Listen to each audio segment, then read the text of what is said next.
कर दीजिए, स्टार्ट कीजिए भाई।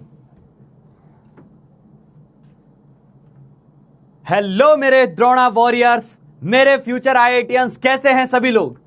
कैसे हैं सभी शानदार शानदार लोग? सारे जो मेरे चुन्नू मुन्नू नन्हे मुन्ने भाई बहन यार दोस्त आ चुके हैं, क्लास अटेंड कर रहे हैं, उन सभी का स्वागत करता हूं मिशन जीत के आपके अपने प्यारे से प्लेटफॉर्म पर, जहां जहां जहां जहां केवल पढ़ाई नहीं, सिलेक्शन की तैयारी होती है, इवोल्यूशन की तैयारी होती है। आ जाइए, लौट आइए, शुरू करते हैं कल का वो सफर जो परसों बड़ा खतरनाक लग रहा था और कल बड़ा स्मूथ हो गया था और आज एकदम मक्खन होने वाला है, मजा आने वाला है। बच्चों ने मिक्सचर एनालिसिस के क्वेश्चन सॉल्व कर करके भेज के बताया कि सर आधे घंटे लड़ाई के इस सवाल से, लेकिन हो गया। सर 45 मिनट लड़ी मैं इस सवाल से, लेकिन हो गया।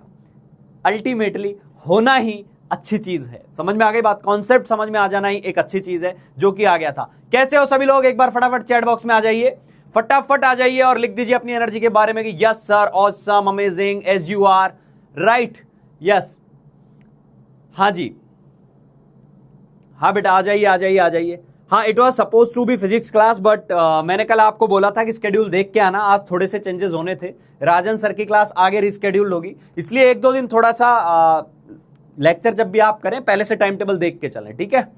हाँ जी बेटा, हाँ जी, सब बढ़िया, ओके जी।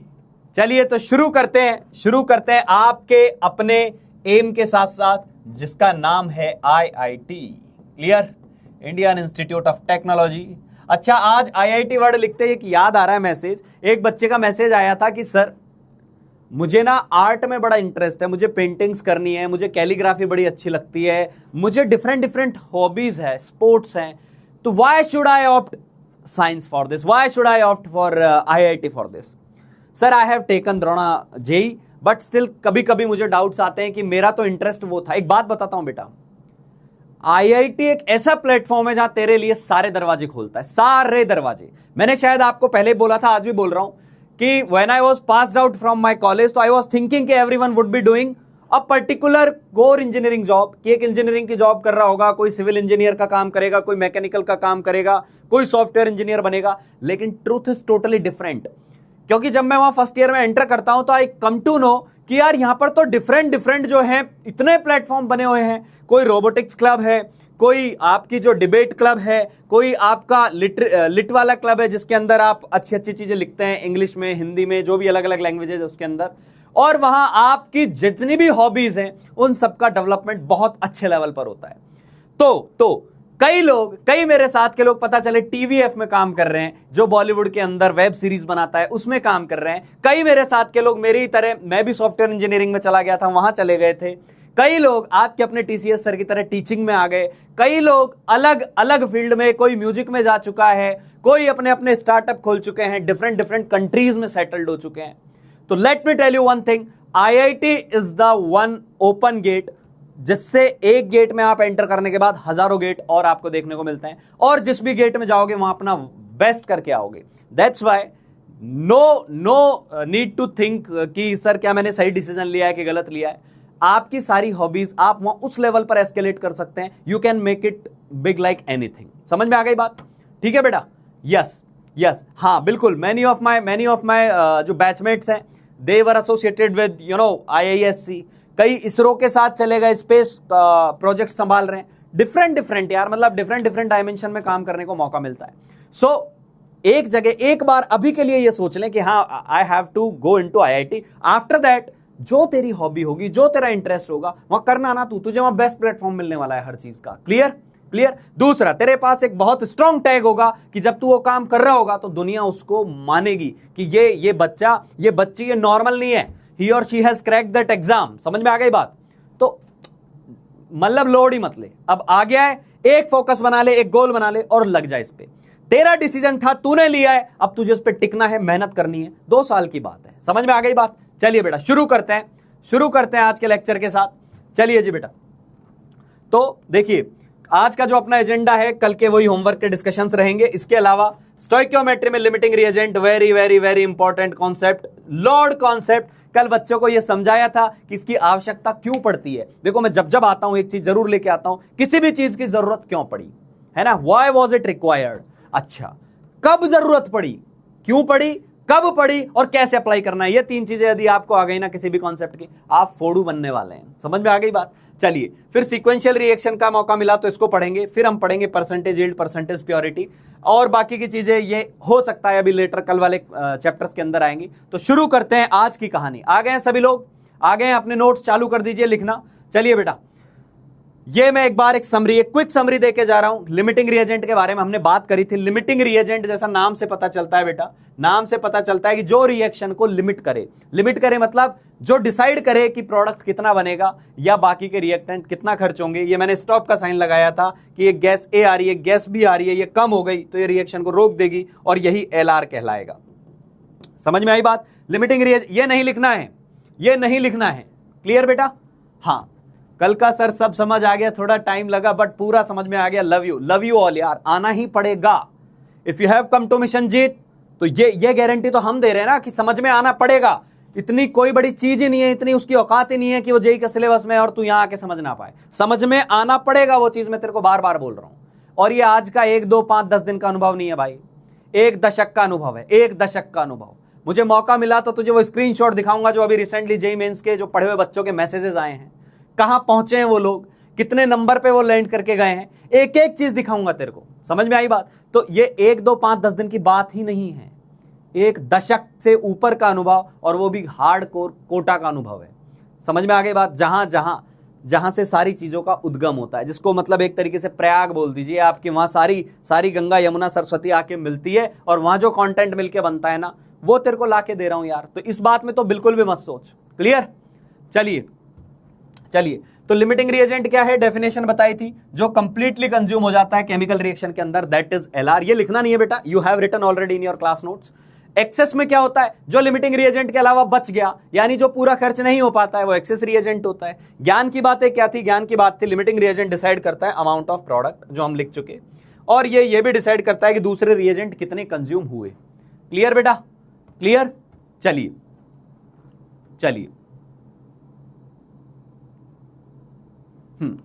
नेक्स्ट, फिर ये बताया था एलआर के बारे में कब सोचना है ना। तो जब भी रिएक्शन में एक से ज्यादा रिएजेंट और सभी का अमाउंट दिया हुआ हो, जैसे एक क्वेश्चन है इसमें एक का ही अमाउंट दिया और बाकी का पूछ लिया, एलआर का नहीं सोचना है।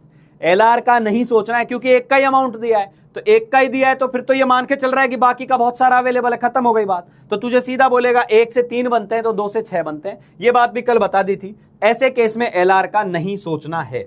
क्लियर बेटा। चलिए इसके बाद ये बताया था कि दोनों रिएजेंट का दिया हुआ है तो सोचना है, तब एलआर का सोचना है। क्यों सोचना है एलआर का इन दैट केस, क्योंकि N2 से आंसर निकालोगे तो अलग आएगा, H2 से आंसर निकालोगे तो अलग आएगा। तो सही कौन सा है ये जानने के लिए हमें ये पता होना चाहिए लिमिटिंग रिएजेंट कौन है, सही कौन सा है। इसके लिए क्या पता होना जरूरी है कि लिमिटिंग रिएजेंट कौन है। यहां तक एकदम मक्खन था। यदि यहां तक चीजें मक्खन थी तो लिख दीजिए एकदम मक्खन था सर। यहां तक मक्खन था तो लिख दीजिए एकदम मक्खन था। क्लियर बेटा। यहां तक यदि चीजें मक्खन थी तो लिख दीजिए हां। सर समझ में आता है, क्वेश्चन नहीं होते, क्या करूं हेल्प। बेटा वेट कर, वेट। तुम्हें क्या चाहिए, तुम्हें चाहिए, इसको हिंदी में कहावत आती है, हथेली पर सरसों जमाना। सरसों उठाई और ली हाथ में, एकदम मुट्ठी में ली और कोशिश की कि जम गई, वो सरसों जमेगी नहीं, वो इधर उधर स्लाइड होती रहेगी। It takes time.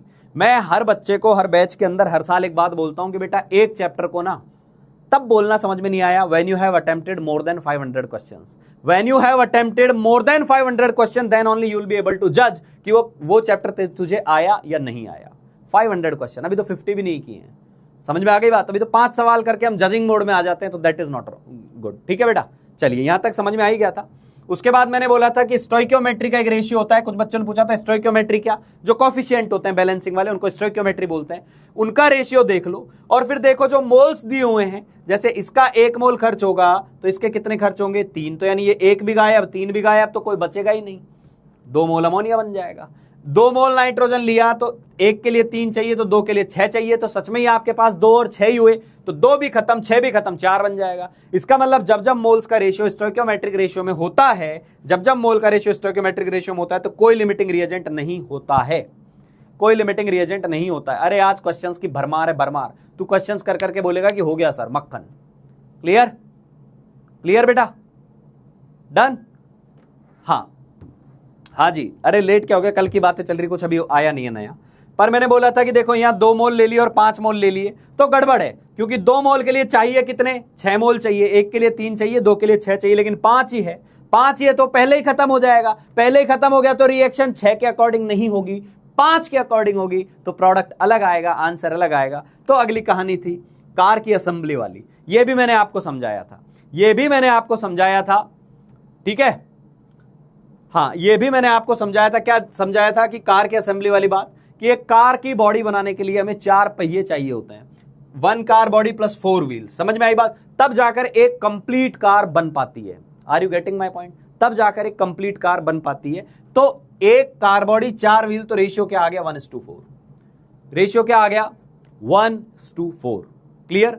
अब मान ले मेरी इन्वेंट्री में 10 बॉडी अवेलेबल है और 32 पहिए अवेलेबल है, तो 10 बॉडी के लिए तो 40 चाहिए ना यार पहिए, 40 चाहिए। 10 ही बॉडी होती है और 40 पहिए होते तो हम बोलते थे 10 कार बन जाएगी और कोई नहीं बचेगा, ये वाली चीजें नहीं बचेंगी। लेकिन 32 पहिए हैं, तो अब हमने बोला कि सर ये एक बार रेशियो देख लो, व्हील अपॉन 4 कार अपॉन 1। ऐसे तो मोल का कॉन्सेप्ट लगाते थे, यहां वैल्यूज रख दो तो यहां से तो कार 8 ही बन पा रही है, तो 8 ही तो बन पाई। समझ में आ गई बात? 8 क्यों बन पाई? क्योंकि पहिए कम थे, तो पहिए है लिमिटिंग रिएजेंट, पहिए है लिमिटिंग रिएजेंट। ये सबको समझ में आ गया था? ये सबको समझ में आ गया था? फिर से सुन ले एक बार और समझा देता हूं, यहीं से कहानी चालू होती है। देख क्या समझाया था, ये बताया था कि एक कार के लिए 4 पहियों की आवश्यकता होती है। एक कार के लिए 4 पहियों की आवश्यकता होती है, ठीक है बेटा? एक कार के लिए 4 पहियों की आवश्यकता होती है। हाँ यार, ऐसा कुछ भी बना दो, है ना, ऐसा ही है ये। ठीक है, 4 पहियों की आवश्यकता होती है। सर 2 ही बनाए हैं। अरे 2 इधर भी होंगे, एक पीछे की तरफ होगा, एक इधर होगा, कहीं पीछे की तरफ दिख रहा होगा। 4 पहिए चाहिए होते हैं एक कार के लिए, तो ये रेशियो हो गया कि 1:4। अब मान लो मेरे पास 10 बॉडी होती है और 40 पहिए होते, तो तुम सीधे बोलते 10 कार बनेगी। लेकिन मैंने बोला कि नहीं, मान लो मेरे पास बॉडी तो 10 है, पहिए 32 ही हैं, तो क्या 10 कार बन जाएगी? तो तू बोलेगा नहीं, क्योंकि सर 10 कार के लिए तो 10 बॉडी के लिए तो 40 पहिए चाहिए, पहिए ही 32 है। तो पहिए डिसाइड करेंगे कार कितनी बनेगी, तो जो डिसाइड करेगा वही लिमिटिंग रिएजेंट है। ये बात समझ में आ गई थी? ये बात समझ में आ गई थी बेटा? ये समझ में आ गई थी? Got it? ये समझ में आ गई थी? ठीक है, हाँ जी, ठीक है। चलो तो अब आगे बढ़ते हैं। अब आ जाइए, आज का चैप्टर यहां से शुरू हो रहा है। आज का जो लेक्चर है उसकी शुरुआत यहां से की जा रही है। सभी लोग आ जाइए, सभी लोग आ जाइए भाई। आज का जो चैप्टर है वो यहां से शुरू हो रहा है।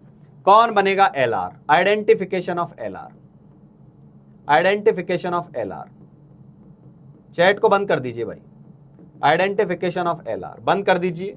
जिसको पढ़ना है वो पढ़ लेगा भी यहां पर, जिसको नहीं पढ़ना है तमाशा करता रहे हर बार, ठीक है? वैसे इनकी तैयारी कर दी गई है भाई साहब। इनकी आईडी पहले मैं सोच रहा था 5-7 दिन ब्लॉक की जाए, अब परमानेंट का सोच लिया। मैंने बात कर ली है ऊपर कि भाई इसको उड़ाओ, और जो फर्जी बातें लिखते हैं उनको परमानेंट हटा दो, कोई दिक्कत नहीं है। क्योंकि इससे बिकॉज दे ऑलरेडी नो कि उनको कोई IIT में जाना नहीं है, they have just come here for spamming only. तो ठीक है यार, जब उनको नहीं जाना है तो हम भी क्यों भेजें, हमें क्या जा रहा है? वो हटेगा तो कम से कम कोई दूसरा नया एक सीट तो लेगा, और अच्छा बच्चा लेगा सीट, ठीक है बेटा?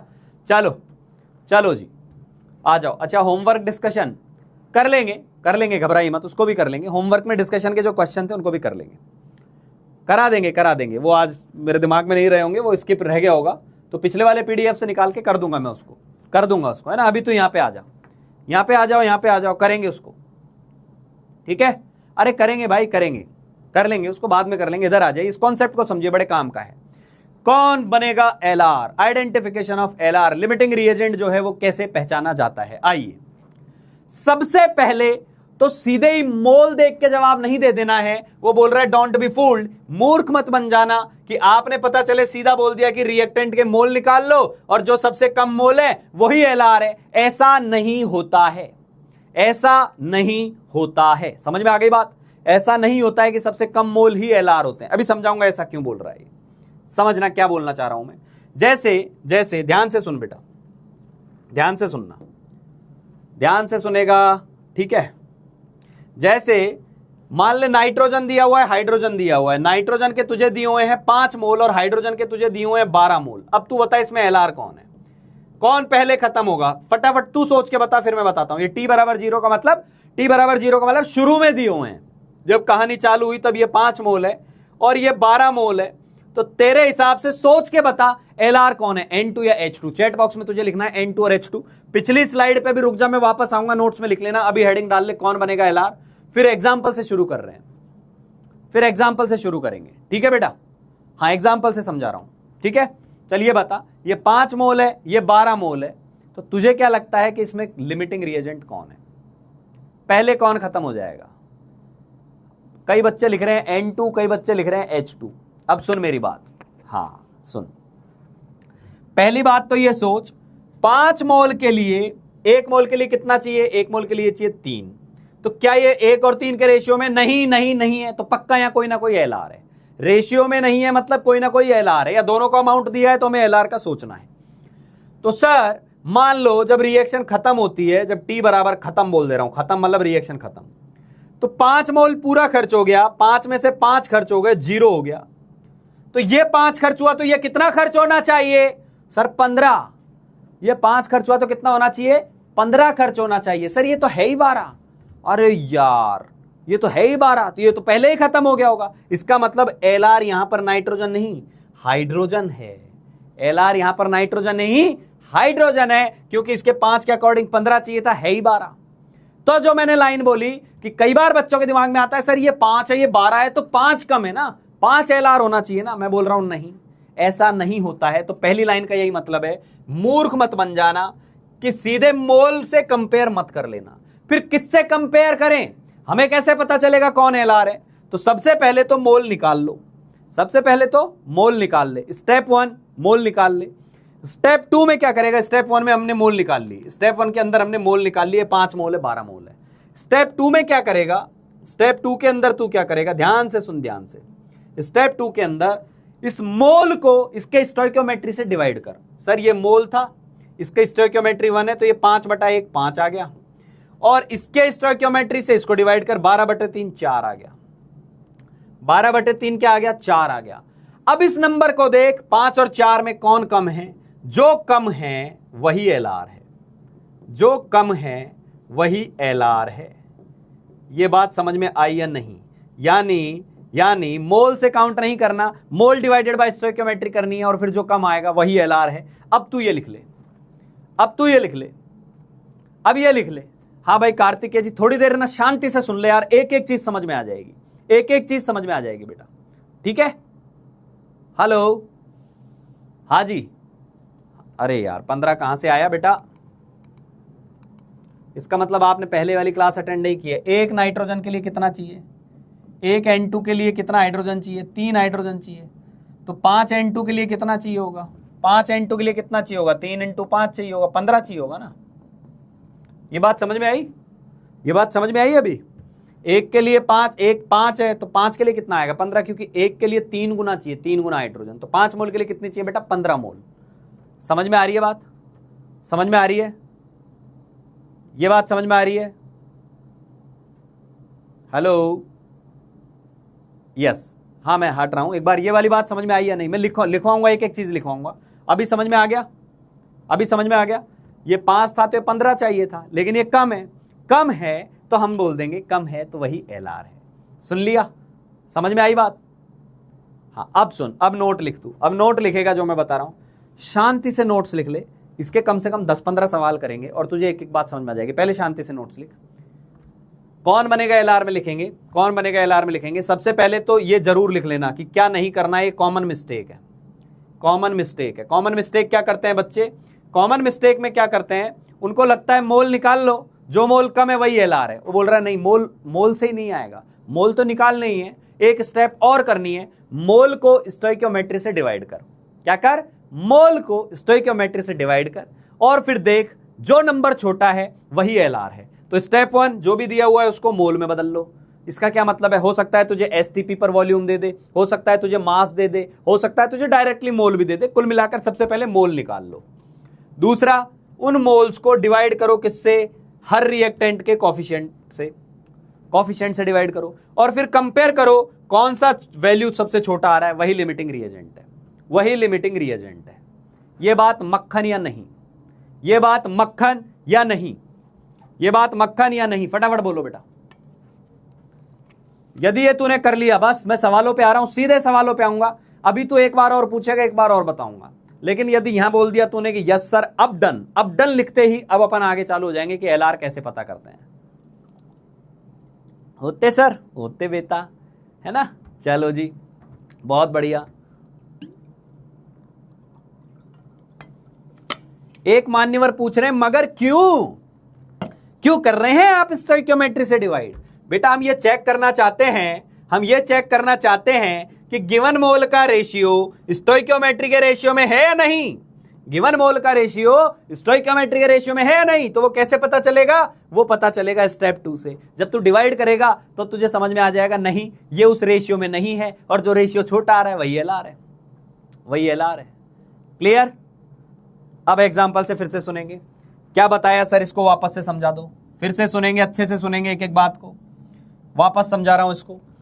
हमने क्या करना है, स्टेप 1 मोल लिख दो क्या दिए हुए हैं। स्टेप 1 में मोल लिख दो, तो स्टेप 1 में नाइट्रोजन के नीचे नाइट्रोजन के मोल लिख दिए। नाइट्रोजन के मोल कितने हैं? 5 मोल, ऐसा क्वेश्चन ने बोला है।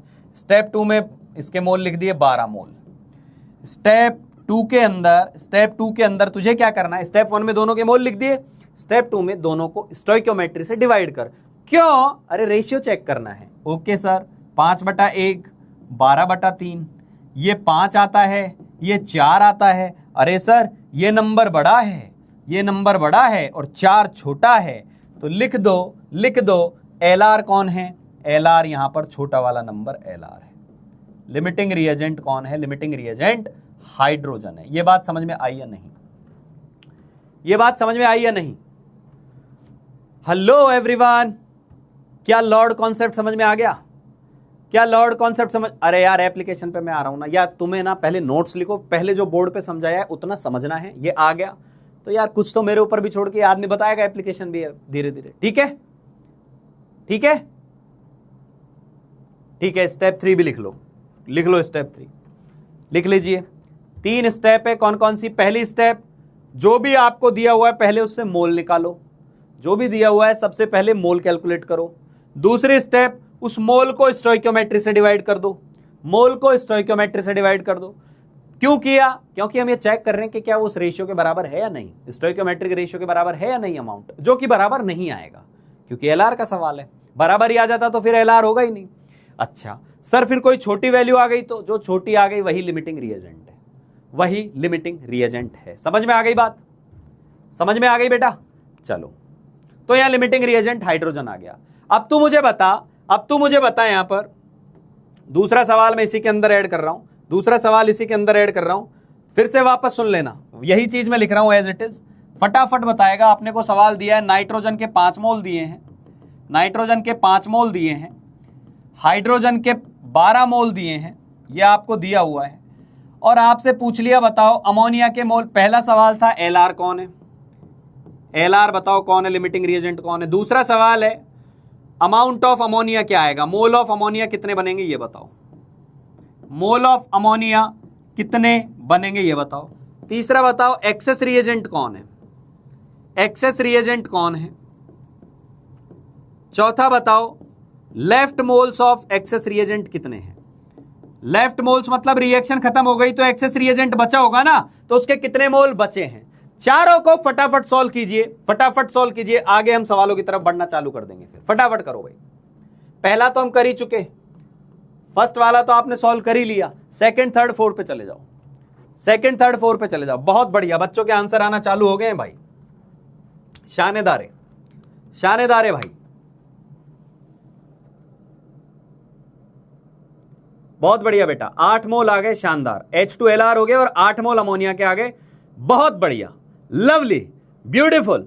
और नाइट्रोजन का 1 मोल बच गया। अरे यार बस यही तो था ना, ये एप्लीकेशन थी, ये फोड़ दिया आपने, निपटा दिया सवाल की ऐसी की तैसी कर दी तुम लोगों ने। समझ में आ गई बात? हाँ जी,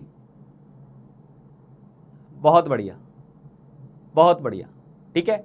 लेकिन एक बात का हमेशा ध्यान रखना, रिएक्शन बैलेंस्ड होनी चाहिए, क्योंकि रिएक्शन बैलेंस नहीं हुई और तुझे स्टोइकियोमेट्री पता ही नहीं है तो तू पक्का गलत करने वाला है इसको। तो वो तो मैंने स्टोइकियोमेट्री चालू हुई तब से बोल दिया था, सबसे पहला काम स्टोइकियोमेट्री को निपटाओ, बैलेंस करो उसको। क्लियर? ठीक है भाई, हो गया, सभी का हो गया, कितना बढ़िया। देखो एलआर कैसे पता किया, एलआर के लिए हमने क्या किया, मोल को डिवाइड किया स्टोइकोमेट्री से, तो ये 5/1 और ये 12/3, ये वैल्यू 4 थी, ये छोटी है तो हमने बोल दिया हाइड्रोजन एलआर है। अच्छा एक बात और बताता हूं, जब एलआर पता चल गया ना तो इसको कट कर दिया करो, ये कोई काम का नहीं है। उसके बाद जब एलआर पता चल गया, जब एलआर ही पता चल गया आपको, जब एलआर पता चल गया ना, फिर ये रेशियो कोई काम का नहीं है। एक बार पता चल गया एलआर कौन है, फिर ये कोई काम का नहीं है। क्योंकि गलती से क्यों काट रहा हूं मैं इसको, क्योंकि गलती से बच्चे कई बार मोल की जगह, कहीं ऐसा नहीं हो इसके तो 5 मोल लिख दें और इसके 4 मोल लिख दें। मोल तो वही है भाई, मोल इसके 5 है, इसके 12 है। ये तो एक रेशियो था, जो हमने चेक किया था एलआर कौन है। अब अगली बार हाइड्रोजन एलआर है ना, अब दूसरे पार्ट में हाइड्रोजन डिसाइड करेगा कि अमोनिया कितना बना। तो तुझे हाइड्रोजन से ही सब कुछ सॉल्व करना है। कैसे, हाइड्रोजन कितना रिएक्ट किया डिवाइडेड बाय क्या आ जाएगा 3, और अमोनिया कितना बना डिवाइडेड बाय क्या आ जाएगा 2, तो हाइड्रोजन एलआर था ना, एलआर के 12 मोल लिख दो यहां, तो यह आ जाएगा 12/3, और अमोनिया के मोल तेरे सामने आ गए मेरे लाली, तेरे पास जो मोल आए हैं वो आ गए 8 मोल। यदि आप लोगों को ये बात मक्खन की तरह समझ में आ गई है तो लिख दीजिए मक्खन।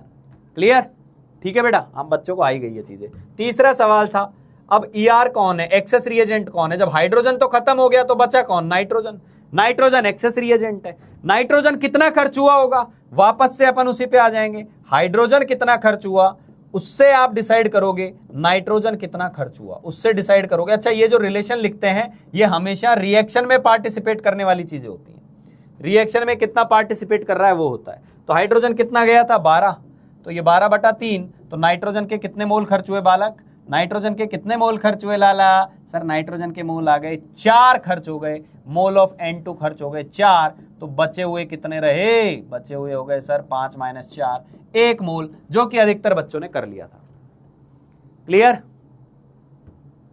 क्लियर, ठीक है, समझ में आ गई बात, समझ में आ गया बेटा सभी को अच्छे से, क्लियर, डन। तो ये तरीका होता है, इससे हम पता करते हैं कि कौन से कितने मोल खर्च हुए। समझ में आई बात, डन है ना बेटा। चलो आगे चलते हैं, फटाफट सॉल्व करो। Consider the synthesis of phosphorus trichloride, P4 solid 6 chlorine से, जो कि गैस होता है, उससे रिएक्ट करके 4 PCl3 बनाता है। अब बोल रहा है एनालाइज करो 3 केसेस को, केस 1 ये दिया है, केस 2 ये दिया है, केस 3 ये दिया है, और पूछा है पहले बताओ कौन से केस में लिमिटिंग रिएजेंट है। पहले तो चेक करो कि लिमिटिंग रिएजेंट का सवाल है भी या नहीं, और जिसमें है उसमें बताओ एक्सेस रिएजेंट जो है उसके कितने मोल बचे। सॉल्व करो, अच्छा सवाल है, आपके एक एक कॉन्सेप्ट को धो देगा। ये डिटर्जेंट है लिमिटिंग रिएजेंट का, समझ में आ गई बात। इसको सॉल्व करके बताओ, जवाब देंगे सभी लोग, फटाफट जवाब देंगे। तब तक भाई इनकी चैट वेट जो है वो बंद कर दो एक बार, ठीक है। हाँ जी, सॉल्व करेंगे सभी लोग, सॉल्व करो, आ जाओ भाई।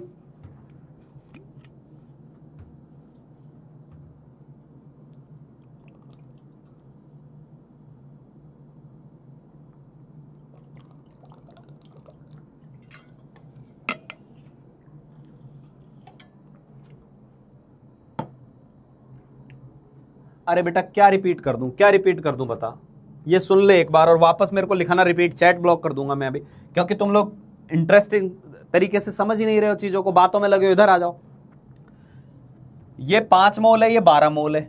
सबसे पहले चेक करना है एलआर कौन है। एलआर के लिए क्या तरीका होता है, जितने भी मोल दिए ना बेटा, उस मोल को उसके स्टोइकियोमेट्री से डिवाइड कर। 5 को डिवाइड कर 1 से, कर दिया। 12 को डिवाइड कर 3 से, कर दिया। जो छोटा है वो लिमिटिंग रिएजेंट है, लिमिटिंग रिएजेंट है। अब लिमिटिंग रिएजेंट से ही बाकी की चीजें निकाल। उसने बोला अमोनिया निकाल, हाइड्रोजन और अमोनिया का रिलेशन लिख दे जो हम पढ़ के आए हैं, आंसर आ जाएगा। उसने बोला नाइट्रोजन कितना खर्च हुआ, अब 5 का 5 खर्च नहीं होगा क्योंकि वो लिमिटिंग नहीं है, वो तो ज्यादा है हमारे पास। तो कितना खर्च हुआ, हाइड्रोजन नाइट्रोजन का रिलेशन लगा, हाइड्रोजन का डेटा रख, नाइट्रोजन कितना खर्च हुआ वो आ जाएगा, तो बचा कितना वो भी आ जाएगा। Clear, simple. अब इस सवाल को वापस से करो। इसमें दिया है कि P4 दिया हुआ है, इसकी रिएक्शन क्लोरीन से कराई, 6 क्लोरीन इससे रिएक्ट कर रहा है, तो 4 PCl3 बन रहा है, रिएक्शन बैलेंस्ड है। उसने अलग अलग 3 सवाल दिए, इनको 3 सवालों की तरह लो। पहला उसने बोला कि मान लो इसके मोल 1.5 है, पहले केस में 1.5 मोल इसके हैं, 1.5 मोल। और इसके हैं आपके पास 9 मोल। तो बताओ यहां लिमिटिंग रिएजेंट होगा या नहीं होगा? होगा तो कौन होगा, यह पूछा है। होगा तो कौन होगा? करो करो भाई करो। बहुत बढ़िया बेटा। केस 1 में कोई एलआर नहीं होगा ऐसा बच्चे बोल रहे हैं। आईआईटीएन पुनीत ने जवाब दे दिया है कि केस 1 में नो एलआर सर। ठीक है बेटा। और आदित्य जी ने केस 3 बोल दिया है, हिमांशी ने केस 3 बोल दिया है, आर्यन ने केस 3 बोल दिया है। बहुत बढ़िया बेटा, शानदार। ठीक है, समझ आ गया ना? ठीक है बेटा। तो अब क्या करेंगे, अब क्या करोगे? कैसे पता चला नहीं है? हमने क्या किया, 1.5/1 किया और 9/6 किया। 9/6 भी करोगे ये भी 1.5 ही आएगा, और 1.5 बराबर है। तो मैंने यही तो बोला था, क्योंकि ये रेशियो क्या है ना बेटा, ये रेशियो 1:6 का है, ये रेशियो 1:6 का है, और 1:6 में ये आपको मोल दिए हुए हैं, तो ये 1.5 आ गया ना। कोई एलआर नहीं है, नो एलआर, खत्म, कोई एलआर नहीं होगा। केस 1 में कोई एलआर नहीं होगा। केस 2 में चलते हैं, केस 2 में चलते हैं। केस 2 में कितने मोल है? 1.5 है, 1 3 है। वैसे तो मुझे सीधा दिख रहा है कि ये भी एलआर का केस नहीं है। सर आपको कैसे दिख रहा है? बेटा मुझे ये पता है कि जब ये क्लोरीन के मोल फास्फोरस के मोल के 6 गुना होंगे, क्लोरीन के मोल फास्फोरस के मोल के 6 गुना होंगे तो एलआर नहीं होगा। तो क्लोरीन के मोल 3 है और इसके मोल 0.5 है, तो 0.5 को 6 से गुणा करेंगे तो यही तो आएगा। ठीक है, तू नहीं पकड़ पा रहा है, इससे तो घबराना नहीं। तुझे क्या करना है, तुझे चेक करना है कि सर 0.5/1 स्टोइकियोमेट्री और 3/6, सर ये भी 0.5 है, दोनों बराबर हो गए, नो एलआर, कोई लिमिटिंग रिएजेंट नहीं होगा। बहुत बढ़िया बेटा, बहुत बढ़िया। केस 3 पे आ जाओ। केस 3 को यहां लिख देता हूं, यहां लिख देते हैं केस 3 को। केस 3 में फास्फोरस के मोल हैं 2, तो 2/1 हो गया 2, और इधर क्लोरीन पे आ जाते हैं। क्लोरीन के मोल कितने हैं? 6, और 6/6 हो गया 1। तो कौन है एलआर? तो एलआर है क्लोरीन। एलआर कौन हो गया बेटा? क्लोरीन हो गया, क्लोरीन। ठीक है, तो ईआर कौन हो गया? एक्सेस रिएजेंट कौन हो गया? जब क्लोरीन जल्दी खत्म हो जाएगा इसका मतलब P4 बचा रहेगा, तो P4 एक्सेस रिएजेंट है। तो अब ये बता क्लोरीन खत्म हो जाएगा, यानी क्लोरीन के मोल कितने दिए? 6, तो ये 6 खत्म होगा तो ये कितना खत्म होगा? ये 6 खत्म होगा तो ये कितना खत्म होगा?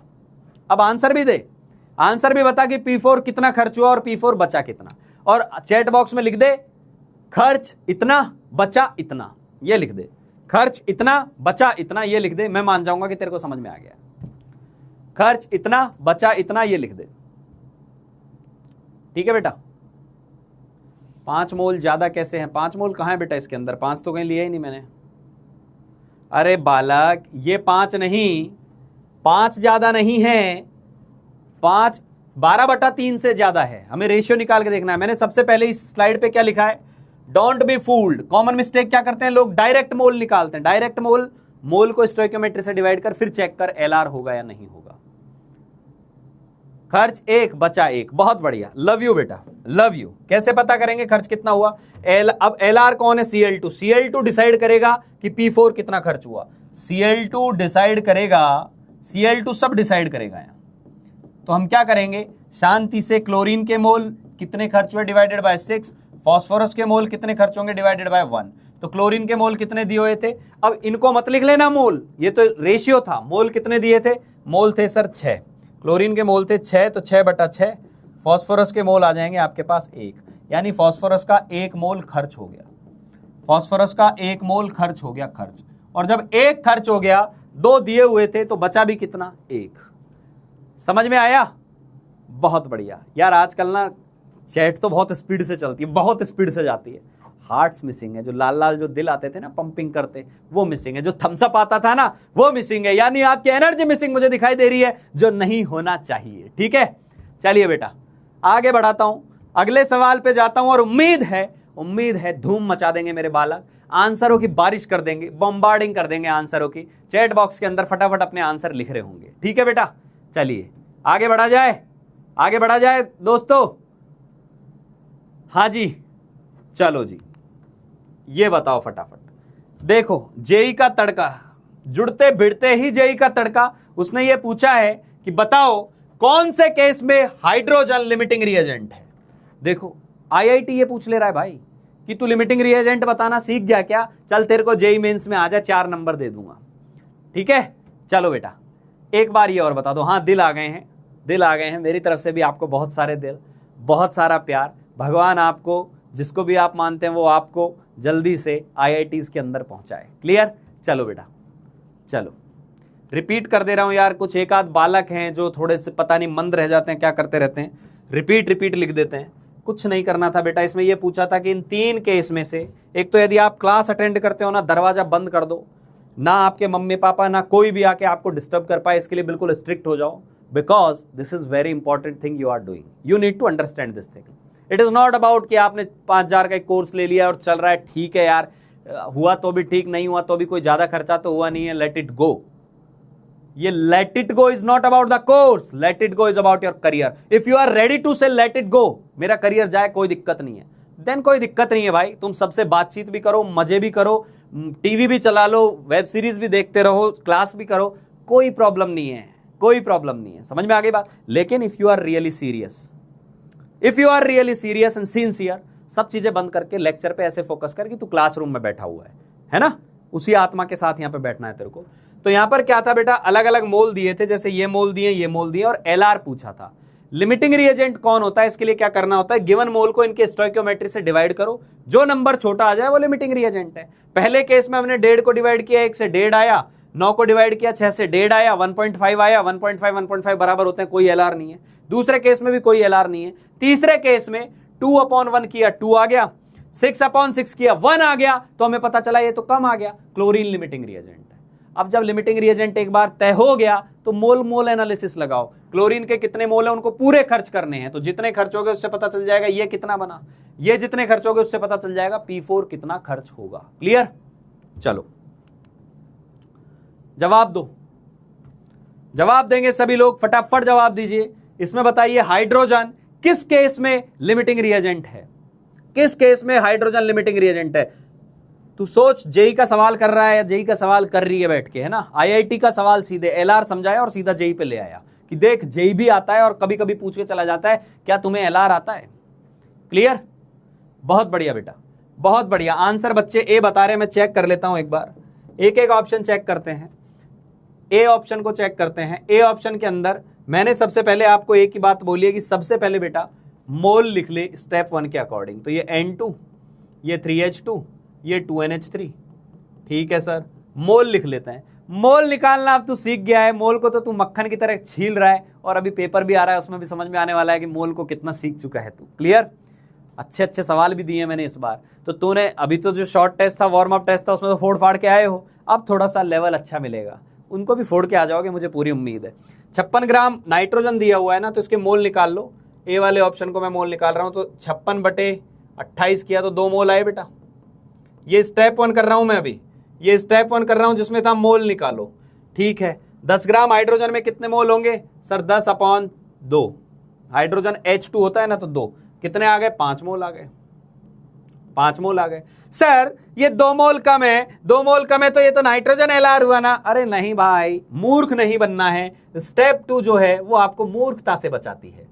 स्टेप 2 क्यों लिखते हैं? आपको मूर्ख बनने से बचाती है। तो आज से इस स्टेप का नाम हो गया मूर्खता से बचो स्टेप। ठीक है, तो मूर्खता से बचो स्टेप क्या हो गई? यहां पर जो मोल आए उसको कोफिशिएंट से डिवाइड करो, ये नंबर आया 2। यहां जो मोल आए 5 मोल, उसको 3 से डिवाइड करो, 5/3। ओके सर, 5/3 तो सर 1 पॉइंट कुछ हो गया, कितना आ गया? जो भी आ गया 2 से तो कम ही है, कितना आ गया? 3 एकम 3, 3 छक्के 18, 3 ऐसा कुछ आ गया। ओके सर, ये तो छोटा नंबर है, ये एक छोटा नंबर है, ये दिख रहा है हमें 1.66, ये छोटा नंबर है। किससे? इस 2 से, स्मॉल है, स्मॉल है। LR कौन है? LR H2 है। जी दोस्तों, आपने बिल्कुल सही सोचा, ए ऑप्शन सही है, ए ऑप्शन सही है। देखा, ये LR है। 4 नंबर मिल गए सर जेईई मेन में। हाँ बालक, 4 नंबर मिल गए। ठीक है, हेलो, हाँ जी दोस्तों, अब बी को चेक कर लेते हैं, बी को चेक कर लेते हैं। सर बी ऑप्शन चेक किया ना, तो बी ऑप्शन के अंदर क्या किया हमने? मोल निकाले। मोल कितने आए? तो पहले मोल निकाला 14/28, सर 0.5 आया। सर हाइड्रोजन के भी निकाल लो, हाइड्रोजन के मोल आ रहे हैं 4/2, सर 2 मोल आया।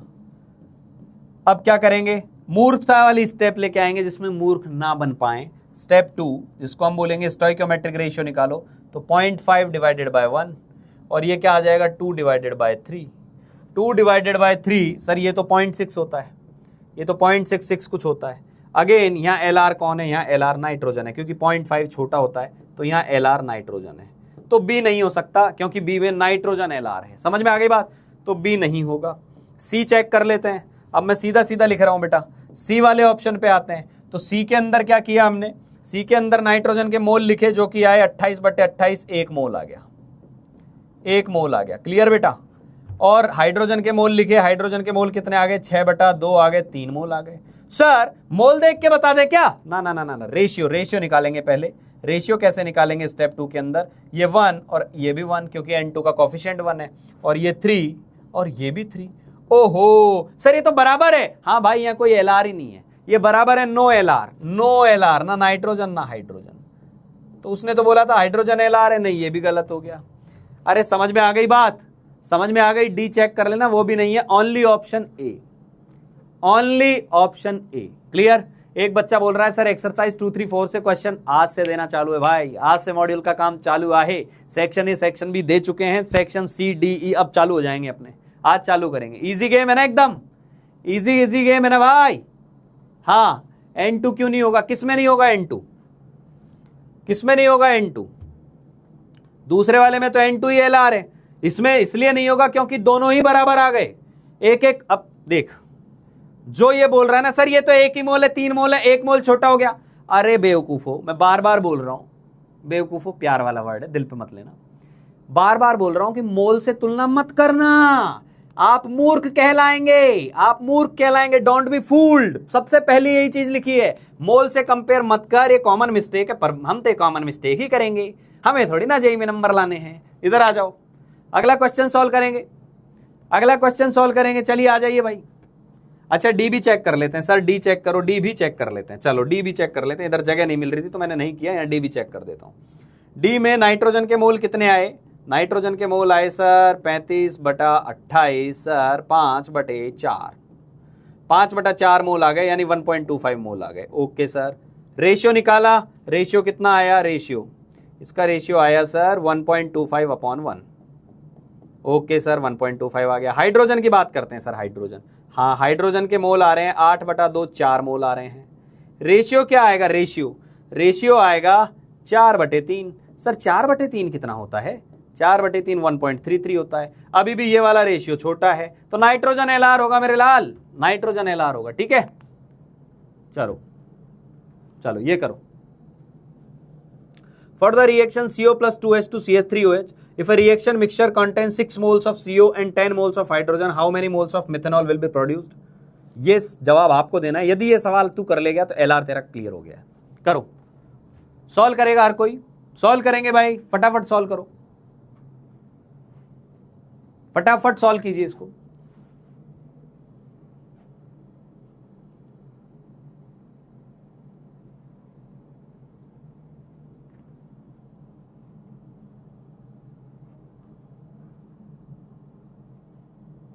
हाँ 1:3 रेशियो ही देखना है बेटा, 1:3 रेशियो ही देखना है, लेकिन रेशियो देखना ना इतना आसान होता नहीं है।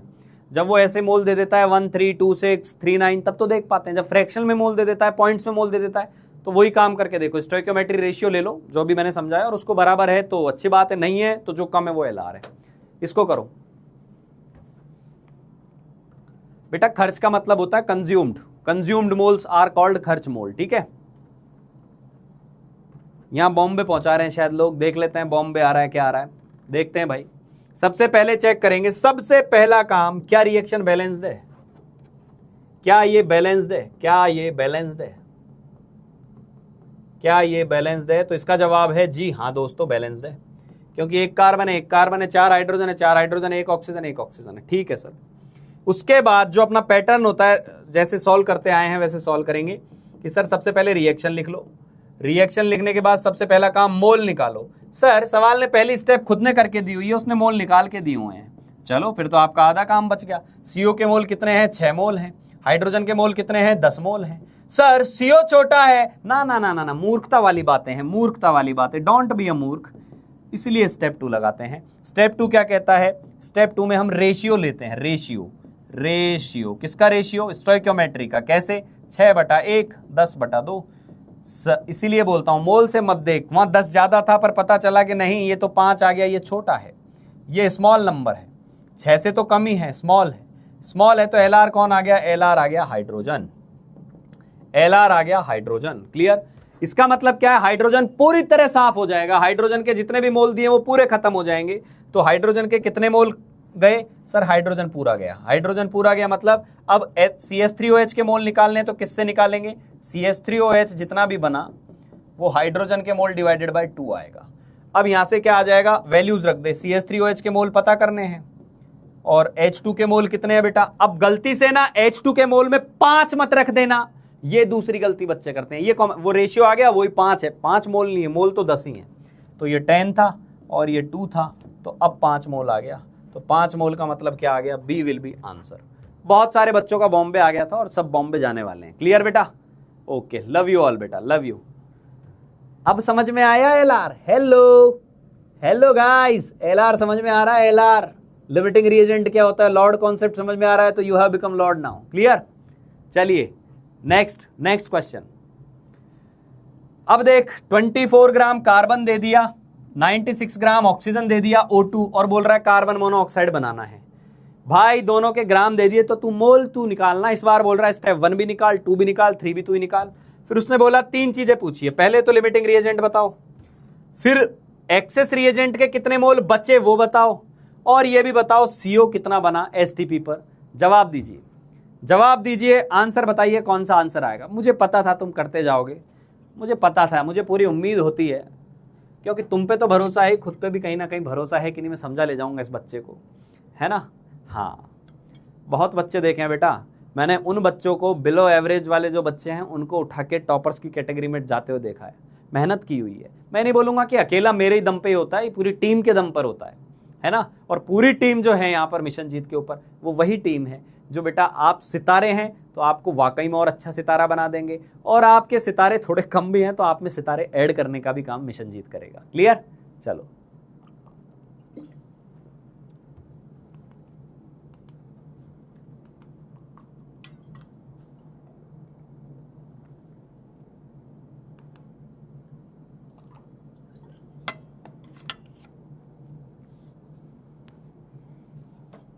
करो बेटा करो, बहुत बढ़िया बहुत बढ़िया।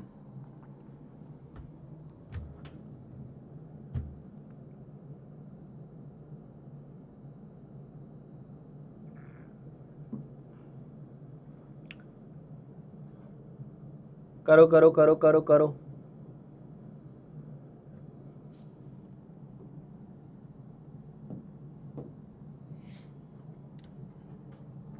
कीजिए बालकों,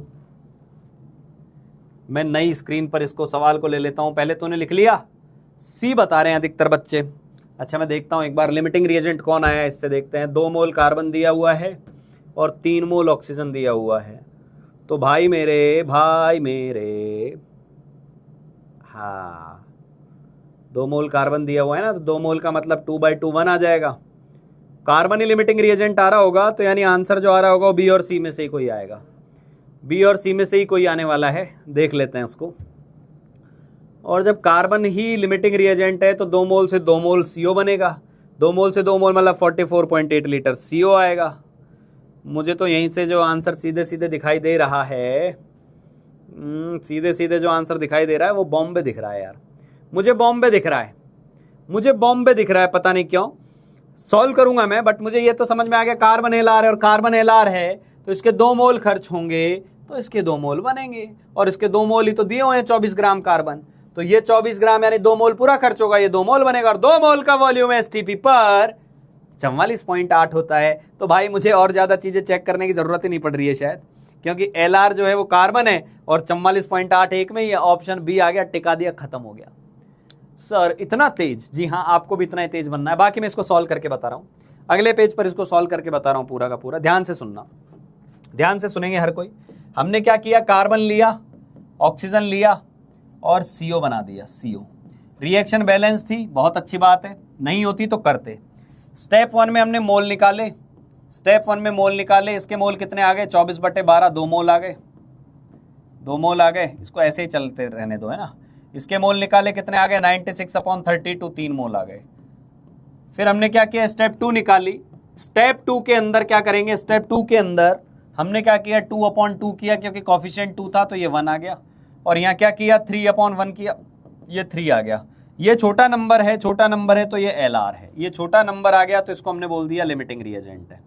लिमिटिंग रिएजेंट कार्बन हो गया। ठीक है सर, अब इससे क्या होगा, अब सारी चीजें क्लियर हो जाएगी। कार्बन तो पूरा खर्च हो जाएगा, यानी कार्बन के मोल कितने खर्च हो गए, कार्बन कितना रिएक्ट कर गया, कार्बन पूरा रिएक्ट करेगा सर, कितना, 2 के 2 मोल पूरे खर्च हो जाएंगे। जब ये 2 मोल खर्च होंगे तो ऑक्सीजन कितना कंज्यूम होगा सर, निकाल लेते हैं, NC/2 NO2/1। C की वैल्यू 2 रख देंगे तो O2 की वैल्यू आपके पास 2/2 आ जाएगी।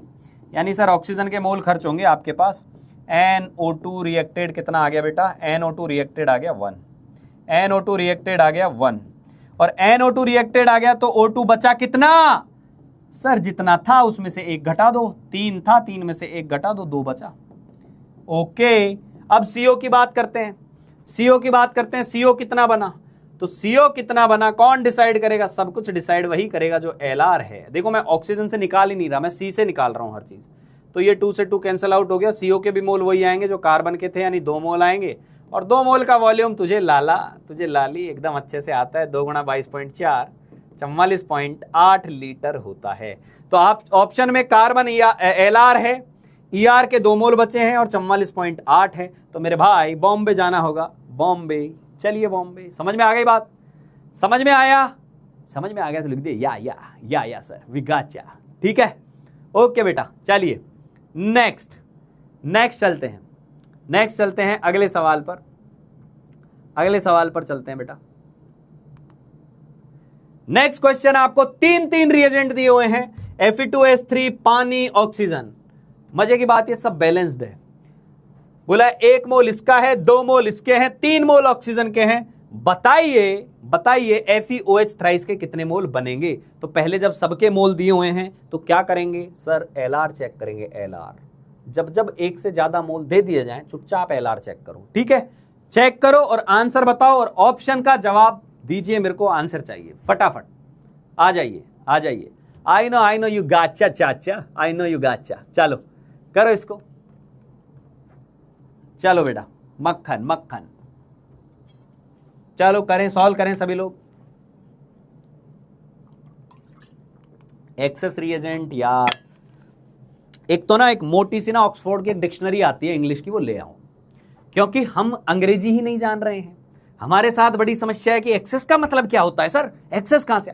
अरे लाल, जब लिमिटिंग का मतलब है जो पहले खर्च हो गया, तो एक्सेस का मतलब वो है जो बचा हुआ है। तो सर हमें कैसे पता चलेगा कौन, अरे ये लिमिटिंग है तो ये ER ही तो होगा, ये LR बोल दिया तो ये ER होगा, ये एक्सेस रिएजेंट है, खत्म। आपसे पूछा इसके कितने मोल बचे, तो पहले ये तो निकाल खर्च कितने हुए।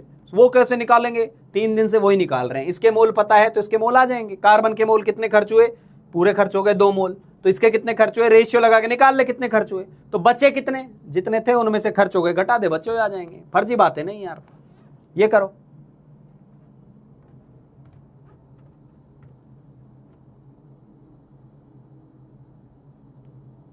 हाँ जी, आंसर सर हार्ड है IIT, हलवा तो नहीं है भैया, हलवा तो नहीं है। सीधी सी बात है कि 15-20 लाख बच्चे जब पेपर दे रहे हैं और उनमें से 10-20 हजार बच्चे जाके जो IIT में पहुंच रहे हैं, तो ऑब्वियस सी बात है it has to be hard. But तेरा डेडिकेशन कितना हार्ड है ना, तू कितना समर्पित है अपने मिशन के लिए, अपनी मंजिल के लिए, कितना ज्यादा तू समर्पित है, उस पर सारी बातें निर्भर करती है। ठीक है, इस बार के JEE मेन की रैंक 1 वाले बच्चे से कभी जाके स्केड्यूल पूछना, या देखना, तुझे मिल जाएंगी चीजें, कैसे पढ़ाई की जाती है, एक्चुअल में कैसे होती है, how much sincerity is required, you must know about it. ठीक है, फर्जी बातों से नहीं होता है। IIT का मतलब ग्रेस आपको तभी मिल पाएगी जब आप डेडिकेशन देंगे। समझ में आ गई बात। और dedication, consistency, hard work, these are the qualities which are expected from a student. ठीक है, चलो करो।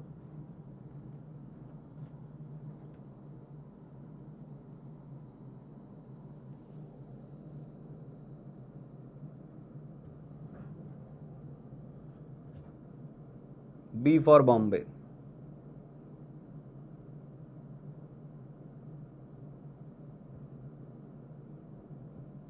बेटा हार्ड ठीक है, देख एक बात बताता हूं, विद्यार्थी जो होता है ना, विद्यार्थी यानी स्टूडेंट, उसके अपने विद्वानों ने एक श्लोक लिखा है, मेरे को याद आ गया अभी, 5 तरीके के कैरेक्टर्स बताए हैं विच यू मस्ट हैव।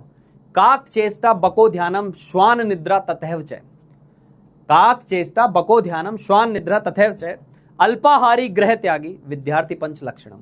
समझ में आ गई बात? काक चेष्टा मतलब तेरा प्रेजेंस ऑफ माइंड है ना, वो चेष्टा इतनी अच्छी होनी चाहिए। कौवा जो होता है ना, उसको हल्का सा पता चल जाए तुरंत उड़ जाएगा उधर उधर, उसकी चेष्टा, वो चीजों को जानने की जो क्यूरियोसिटी है वो भी बहुत अच्छी होती है। ठीक है, बको ध्यानम, ध्यान बगुले जैसा होना चाहिए। बगुला क्या करता है, कभी देखा है? जो बगुला जो एकदम बिल्कुल फोकस करेगा और कब धीरे से टक से उस कीड़े को टक खा जाता है पता ही नहीं। बको ध्यानम, ध्यान यानी आपका फोकस इतना तगड़ा होना चाहिए। श्वान निद्रा, कुत्ते जैसी नींद होनी चाहिए। सर ये क्या बोल रहे हैं आप, ये क्या बोल दे रहे हैं आप? कुत्ते जैसी नींद का मतलब कुत्ते जैसा नहीं बनना है, उसका मतलब है कि आपकी जो नींद है वो एक लिमिटेड होनी चाहिए, नहीं कि आलसी होके पड़े हुए हैं। ठीक है, हाँ। अल्पाहारी, थोड़ा कम खाएं, यानी चावल चेप के आगे क्लास में बैठे, नींद आ रही है सर, स्लो हो रहा है सर, टाइम मैनेज नहीं हो रहा सर। अल्पाहारी, थोड़ा कम खाना है। ठीक है, कम मतलब सर भूखे रहे नहीं, भूखे नहीं रहना, संतुलित खाना है। ग्रह त्यागी, अब ग्रह तो नहीं त्यागना है, घर बैठिए, आपको चलो कुछ तो हम दे ही देते हैं, आप घर बैठिए, हम घर बैठे बैठे आपके लिए मिशन जीत आ ही गया है ना इस चीज के लिए। तो ये 5 लक्षण होने चाहिए। और तू बोल रहा है सर IIT हार्ड होती है, ऐसी बातें नहीं, हार्ड होती है, तुझे भी अपना मिशन उतना ही हार्ड लेके चलना है। ठीक है, चलो जी शुरू करते हैं इसको। LR कौन आया? LR कौन आया? LR लिमिटिंग रिएजेंट कौन आया? फटाफट बताओ, लिमिटिंग रिएजेंट कौन आया? बॉम्बे ऑप्शन ज्यादा आ रहा है, देख लेते हैं लिमिटिंग रिएजेंट क्या आया। ठीक है, ठीक है बेटा, तो क्या करेंगे, सबसे पहले ये रिएक्शन लिखी 2Fe2S3, 2Fe2S3 और बैलेंस्ड है रिएक्शन। जी हाँ बिल्कुल बैलेंस्ड है sir. 6H2O + 3O2, 4FeOH thrice, 4FeOH thrice plus 6 sulphur. ठीक है, तो 2Fe2S3 में, 2Fe2S3 के अंदर मोल दिए हुए हैं, तो स्टेप 1 में मोल लिख दो पहले। स्टेप 1 में ये 1 मोल है, ये 2 मोल है, ये 3 मोल है। तो सर इसका मतलब तो ये LR हो गया। नहीं, मोल देख के नहीं करते, मूर्खतापूर्ण वाली बात हो जाती है, और मूर्खता वाली बात को हटाने के लिए स्टेप 2 लाते हैं। ये हो जाएगा 1/2 जो कि होता है 0.5, ये हो जाएगा 2/6 जो कि होता है 1/3, 1/3 का मतलब 0.3। ठीक है, 0.33 टाइप, और ये हो जाएगा 3/3 जो कि होता है 1। इसका मतलब सबसे कम तो 0.33 है, ये सबसे कम स्मॉलेस्ट नंबर है, जो स्मॉलेस्ट है वो LR होगा। तो LR कौन है, मैं जवाब ढूंढ रहा था, LR कौन है? LR H2O है। बहुत बढ़िया बेटा, H2O यहां पर LR है। अब समझ में आगे होगा यार, एकदम आसान आसान सवाल है ये। H2O LR है, तो बोल रहा है तुझे जो भी प्रोडक्ट बनाना है ना, जैसे उसने ये पूछा है, तो मत ऑक्सीजन को देख, मत फेरिक सल्फाइड को देख, तू पानी को देख केवल, और सीधा लिख FeOH थ्राइस पता करना है। ओके जी, ये बात पानी पे डिपेंड करती है, क्योंकि पानी एक ऐसी चीज है जो यहाँ पूरी खर्च होगी। अच्छा, रियल मोल तो पानी के ही बचे, तो ये वाले मोल तो बच जाएंगे, जो बच जाएंगे उनसे ये क्यों निकालें हम? जो खर्च हो रहे हैं, पूरा जो खर्च हो रहा है वही तो डिसाइड करेगा रिएक्शन कितने, प्रोडक्ट कितना बनेगा। तो FeOH थ्राइस पता नहीं कितना बना, लेकिन पानी के जो मोल थे वो वैल्यू पुट करेंगे तो पता चल जाएगा पानी के मोल कितने हैं। अब 0.33 मत रख देना, ये मोल नहीं है, स्टेप 1 वाले होते हैं मोल। तो ये 2/6, तो ये आ गया 1/3, तो ये 4 ऊपर चला जाएगा 4/3, तो NFeOH थ्राइस जो है, NFeOH थ्राइस जो आ गया वो आ गया 4/3 यानी 1.33 मोल, यानी ऑप्शन बी। बहुत सारे बच्चों का आ गया था, आप लोगों के लिए सच में मैं ताली बजा देता हूं अभी। अच्छा किया, आपसे सवाल बन रहे हैं, गुड। नेक्स्ट क्वेश्चन आपके लिए, और इस बार कोई ऑप्शन नहीं है, तेरा जो आंसर आ रहा है वो लिख दे, और फिर उसने बोला है कि राउंड ऑफ कर देना उस आंसर को नियरेस्ट इंटीजर में। क्वेश्चन क्या है, अमोनिया दिया हुआ है, फ्लोरीन दी हुई है, अमोनिया दिया हुआ है, फ्लोरीन दी हुई है, N2F4 बनता है, 6HF बनता है। अमोनिया का मास दिया हुआ है, फ्लोरीन का मास दिया हुआ है F2 का मास दिया हुआ है, ध्यान रखना, क्लियर। और पूछा है कि बताओ HF कितना बनेगा, STP के ऊपर क्या वॉल्यूम होगा। सॉल्व कर इसको, फटाफट सॉल्व कर। यहां कोई इलाहाबाद, बॉम्बे, कलकत्ता, दिल्ली कुछ नहीं है। आंसर चाहिए मुझे चैट बॉक्स के अंदर कि तेरा आंसर 12, 13, 14, 15, 16, 10, 20 जो भी आ रहा है वो आंसर दे दे। यहां पर करो, सॉल्व करेंगे हर कोई। स्टार्ट हो जाओ भाई। क्वेश्चन देखते ही तेरी रफ कॉपी में पेन दौड़ना चालू हो जाना चाहिए एकदम तुरंत। क्वेश्चन को भी बाद, मतलब जो लोग क्वेश्चन करने के एकदम वो होते हैं ना कि एकदम मुझे बस क्वेश्चन मिले, उसको बस क्वेश्चन की लैंग्वेज चाहिए, वो क्वेश्चन भी बाद में लिखते हैं, वो पहले सॉल्यूशन पे आते हैं। ये तेरे अंदर क्यूरियोसिटी होनी चाहिए क्वेश्चन को लेकर। करो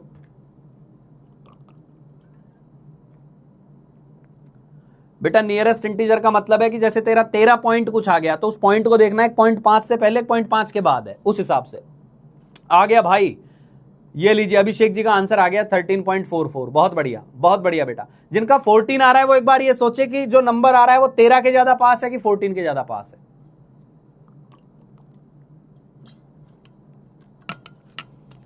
गर्वित बेटा आपका जो, हाँ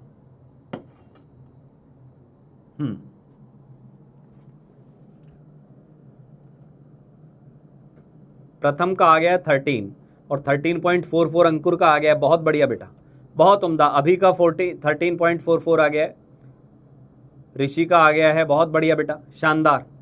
हाँ जी बिल्कुल सही है। जिन लोगों का आ गया उनके लिए फिर से एक बार और तालियां। बहुत अच्छा कर रहे हैं ये लोग। मतलब एलआर को अब आप समझ चुके हैं, क्रैक कर चुके हैं। अब आपको समझ में आ गया एलआर का कॉन्सेप्ट क्या है। देखा, बहुत भारी कॉन्सेप्ट बताया जाता था इनको कि यार वो वाले सवालों में अटक जाते हैं, हम एलआर वाले सवालों में अटक जाते हैं।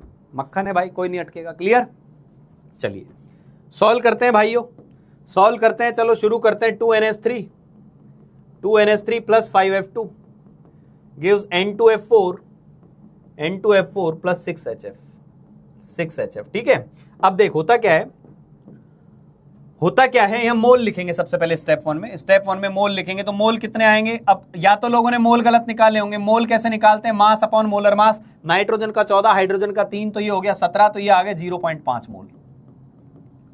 ठीक है, फ्लोरीन के निकालते हैं। मुझे पता है अधिकतर बच्चों ने क्या गलत किया, जिनने गलत किया है मुझे ये भी पता है क्या गलत किया है। और तुझे इंटरेस्टिंग बात बताऊं, सरप्राइजिंग लगेगा, पता है क्या गलत किया है? F2 का मोलर मास ही गलत लिखा है, 19 लिख के चला गया। F का होता है 19, F2 का 38 होगा, तो इसके मोल निकालेगा, ये 19 है तो ये 19/38 आएगा बेटा, क्योंकि F का होता है 19, तो 19 जो होता है वो अकेले F का होता है, F2 का 38 होगा, तो ये मोल कितना आ गया? 0.2 मोल आ गया। क्या यहीं से LR डिसाइड होगा? जी नहीं सर, यहां से नहीं होगा, तो स्टेप 2 लिख। स्टेप 2 में ये 0.5/2 आ जाएगा, तो ये हो गया 0.25, और ये 0.2/5 आ जाएगा, तो ये हो गया 0.04। LR कौन है बताओ? LR कौन आया? अमोनिया आ गया। LR कौन आया? अमोनिया आ गया बेटा। हाँ सॉरी, ये मैंने ये 0.2 गलत लिख दिया, ये 0.5 आएगा, 0.5 आएगा। माय बैड, ये भी 0.5 आया, तो ये 0.5 आया, और 0.5/0.5 कर दिया, 0.5/5 कर दिया, तो 0.1 आया। LR कौन आया? LR, अरे हाँ अंकित जी, LR अभी बताओ। LR अच्छे से देखो, LR कौन आया? हेलो, हाँ जी, रॉन्ग वाले राइट हो जाओ, हाँ बेटा, कौन आया? LR आ गया F2। LR कौन आ गया? F2। समझ में आ गया? ये 0.5 मोल आया, ये 1/2 आ गया, तो ये भी आपके पास 0.5 मोल आ गया, दोनों के रेशियो से डिवाइड किया, ये 0.1 आ गया। LR हो गया F2। बहुत बढ़िया, LR हो गया F2। अब पूछा क्या है आपसे पूछा है HF कितना बनेगा, तो HF और F2 का रिलेशन लिख दो, तो क्या आ जाएगा बेटा? HF के मोल डिवाइडेड बटे 6, F2 के मोल डिवाइडेड बटे 5। क्लियर? तो HF के मोल कितने आ जाएंगे? HF के मोल आएंगे, ये 6 को इधर भेज दो, 6/5 इंटू मोल ऑफ F2, तो 6/5। अब मोल क्या रखना है, ध्यान रखना, मोल ये वाले रखने हैं, ये वाले, यानी 0.6 मोल आ गए। आपसे पूछा है वॉल्यूम क्या आएगा एसटीपी पर, तो वॉल्यूम क्या होता है बेटा? 22.4 से गुणा कर देंगे, और 22.4 से गुणा करेगा तो ये आएगा 13.44 लीटर। 13.44 लीटर आ रहा है। अब ये 13.44 दिमाग में आएगा, 13 लिखें कि 14 लिखें? यदि ये 13.5 होता ना, 13.5, तो फिर तो इसको कुछ नहीं लिख पाते, 13.5 ही होता। लेकिन 13.5 से कम है तो 13 के पास है, और 13.5 से ज्यादा है तो 14 के पास है, तो 13 will be the answer. Answer आपका होगा 13। रियल आंसर पूछता है एग्जैक्ट तो 13.44 है, लेकिन उसने क्या बोला? राउंड ऑफ करके लिखें आपके आंसर को नियरेस्ट इंटीजर के पास। क्लियर बेटा? चलो आगे बढ़ते हैं। बहुत बढ़िया बेटा, बहुत बढ़िया। ठीक है, 13.44। आगे चलिए, ये क्वेश्चन करो। ये क्वेश्चन करेंगे। और ध्यान दे, मैंने एक बात बोली थी, जब भी वॉल्यूम भी दे देना, गैस का वॉल्यूम दे दे, तो आप उसको मोल की तरह ट्रीट कर सकते हो। तो इसको सॉल्व करें। एक रिएक्शन दी हुई है, नाइट्रोजन और हाइड्रोजन मिलकर अमोनिया बना रहे हैं, और क्या क्या मिला रहे हैं, 100 ml नाइट्रोजन का ले रहे हैं, 700 ml हाइड्रोजन का ले रहे हैं। तो बोल रहा हूं सारे जो वॉल्यूम है वो एक ही कंडीशन पे मेजर किए जा रहे हैं, प्रेशर और टेम्परेचर। जब प्रेशर और टेम्परेचर सेम हो तो मैंने बताया वॉल्यूम मोल्स के प्रोपोर्शनल होता है। तो जैसे मोल से सवाल सॉल्व करते हैं वैसे ही वॉल्यूम से कर देंगे। तो बताओ अमोनिया कितना बना और टोटल वॉल्यूम मिक्सचर का कितना बचा। सॉल्व करेंगे सभी लोग। सर वो 6/5 कैसे आया? अरे यार कैसे आया? यहां से आया भाई, यार यहां से आया, यहां से आया भाई। तुझे HF पता करना है, इसको यहीं रहने दे, इस 6 को उधर ले जा। अब ये सब बातें बताऊं, 6 को राइट ले जाएंगे तो जो गुणा में, जो भाग में है वो गुणा हो जाएगा। ये बोल दूं 6/5 आ गया, N of F2 लिख दिया, आंसर आ गया। पता नहीं क्या क्या पूछते रहते हो। ठीक है सर, आप बेसिक पढ़ा रहे हो या चैप्टर चालू हो गया भाई? चैप्टर चालू हो गया, परफेक्ट चैप्टर। और चैप्टर भी अब अबाउट टू बी कंप्लीटेड है, आने वाले 2 लेक्चर 3 लेक्चर के अंदर खत्म हो जाएगा चैप्टर। ठीक है, आज अच्छा खासा होमवर्क मिलेगा मॉड्यूल का। करो, सॉल्व करो इसको।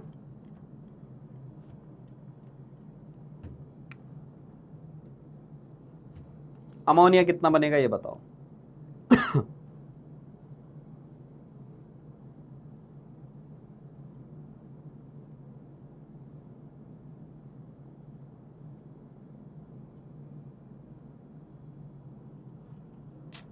YLrF2 यार गजब लोग हैं यार। बेटा ये 0.5 मोल है, ये भी 0.5 मोल है। फिर दोनों को आपने कॉफिशिएंट से डिवाइड किया, ये इसका कॉफिशिएंट 2 है, इसका 5 है, दोनों से डिवाइड किया, जो छोटा आया फिर लिख देता हूं छोटा। जब तक छोटा नहीं लिखोगे हम नहीं मानेंगे वो LR है। आप लिखा भी करो, ठीक है भाई। हाँ जी, आंसर आ रहा है लोगों का।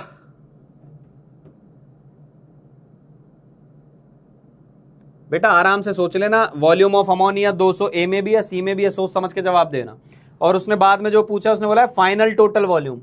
फाइनल टोटल वॉल्यूम का मतलब है अमोनिया कितना बना वो तो है ही, और जो एक्सेस रिएजेंट रहा होगा वो बचा भी तो होगा थोड़ा बहुत, उसको भी ध्यान से रखना, वो भी तो डब्बे में ही बच गया। तो सबको टोटल मिला के बताना है तेरे को।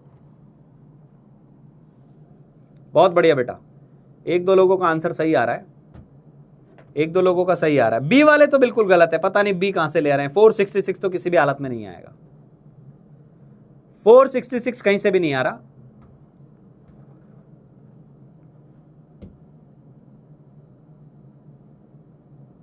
चैप्टर नेम क्या है बेटा? चैप्टर नेम है some basic concept of chemistry, जिसको हम बोलते हैं मोल कॉन्सेप्ट।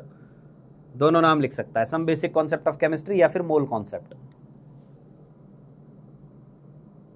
अधिकतर बच्चों का सी आ रहा है। हाँ भाई, ए वाले भी हैं जांबाज, और मुझे क्यों लग रही है, ऐसी फीलिंग आ रही है इसके अंदर कि ए आएगा आंसर। ए और सी वाले एक बार फिर से चेक कर लो और खुद को वैलिडेट कर लो क्या आएगा। चलो मैं लिख रहा हूं। अब पहले बताओ LR क्या आया, पहले ये बता दो, उसी से चीजें आधी क्लियर हो जाएंगी। LR किसको बनाया है आप लोगों ने इसमें? N2 + 3s2 gives 2NH3 में LR किसको बनाया है? LR किसको बनाया है ये बताओ। LR से चीजें क्लियर हो जाएंगी। जिसने LR सही लिखा उसका सब सही आएगा। ए वालों की संख्या बढ़ गई। अब सी वालों ने करेक्शन कर लिया अपने अंदर और अब समझ में आ गया नहीं यार ए ही आएगा शायद। हाँ जी, चलो देखते हैं LR कौन आता है। ठीक है भाई। अच्छा, तो जैसे मोल से कर रहे थे ना, यहाँ स्टेप 1 में वॉल्यूम से भी कर सकते हो, क्योंकि वॉल्यूम मोल की तरह ही चलता है गैस के केस में, ये मैं बता चुका हूं पहले आपको। तो यहाँ कितना था, 100 ml था तो इसको 100 ml लिख दो। यहाँ कितना था, 700 ml था तो 700 ml लिख दो। फिर रेशियो निकालेंगे स्टेप 2 में। स्टेप 2 में रेशियो निकालो। रेशियो क्या आ जाएगा, 100/1 700/3। 100/1 ही छोटा आएगा, क्योंकि 700/3 तो 2 पॉइंट कुछ हो जाएगा। समझ में आ गई बात? तो LR कौन है, N2 है। LR कौन है, N2 है। इसका मतलब N2 पूरा खर्च हो जाएगा। N2 पूरा खर्च होगा तो हाइड्रोजन कितना खर्च होगा और अमोनिया कितना बनेगा ये पता कर लो। N2 पूरा खर्च करना है ना, N2 को पूरा उड़ा दो। तो N of N2 divided by 1, N of ammonia divided by 2। और यार ये मैं छोटे बच्चों के लिए लिख दे रहा हूं, नहीं तो यहां से सीधा करो ना। ये 100 खर्च होगा तो ये कितना बनेगा, 200 बनेगा। ये 100 खर्च होगा तो अमोनिया कितना बनेगा, 200, क्योंकि डबल बनता है, लिख रहा है 1 से 2 बनता है। तो अमोनिया तो 200 आ गया। ये 1 खर्च होता है तो 3 गुना खर्च होता है तो ये 100 खर्च होगा तो 300 खर्च हो जाएगा। तो 300 तो हाइड्रोजन चला गया, 700 था, 300 गया, हाइड्रोजन बचा कितना 400। तो हाइड्रोजन बचा रह गया 400 और अमोनिया बन गया 200, तो टोटल तो 600 ही रहा ना। फिर भी चल बच्चों के लिए यहां से सॉल्व कर देता हूं। नाइट्रोजन की वैल्यू 100 रख दी तो अमोनिया आ जाएगा यहां से 200। अमोनिया कितना बन गया 200, N of NH3 200 बन गया, 200 ml बना। लेकिन कंटेनर के अंदर अकेला प्रोडक्ट ही नहीं बचेगा, जो एक्सेस रिएजेंट होता है वो भी तो बचा रह जाता है ना थोड़ा सा, तो वो कितना बचा रह गया ये पता करो। पहले पता करो खर्च कितना हुआ।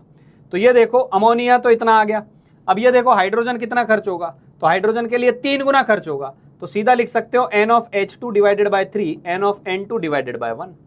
तो N of H2 खर्च कितना हो गया, कंज्यूम कितना हो गया, रिएक्ट कितना हो गया बेटा, कंज्यूम्ड कितना आ जाएगा 3 गुना आ जाएगा। इस 3 को यहां भेज रहा हूं, फिर मत पूछना 3 कहां से आ गया। 3 ऑफ मोल्स ऑफ N2, तो 3 इंटू 100 यानी 300 ml खर्च हो गया। 300 ml खर्च हो गया तो बचा कितना, 400 ml।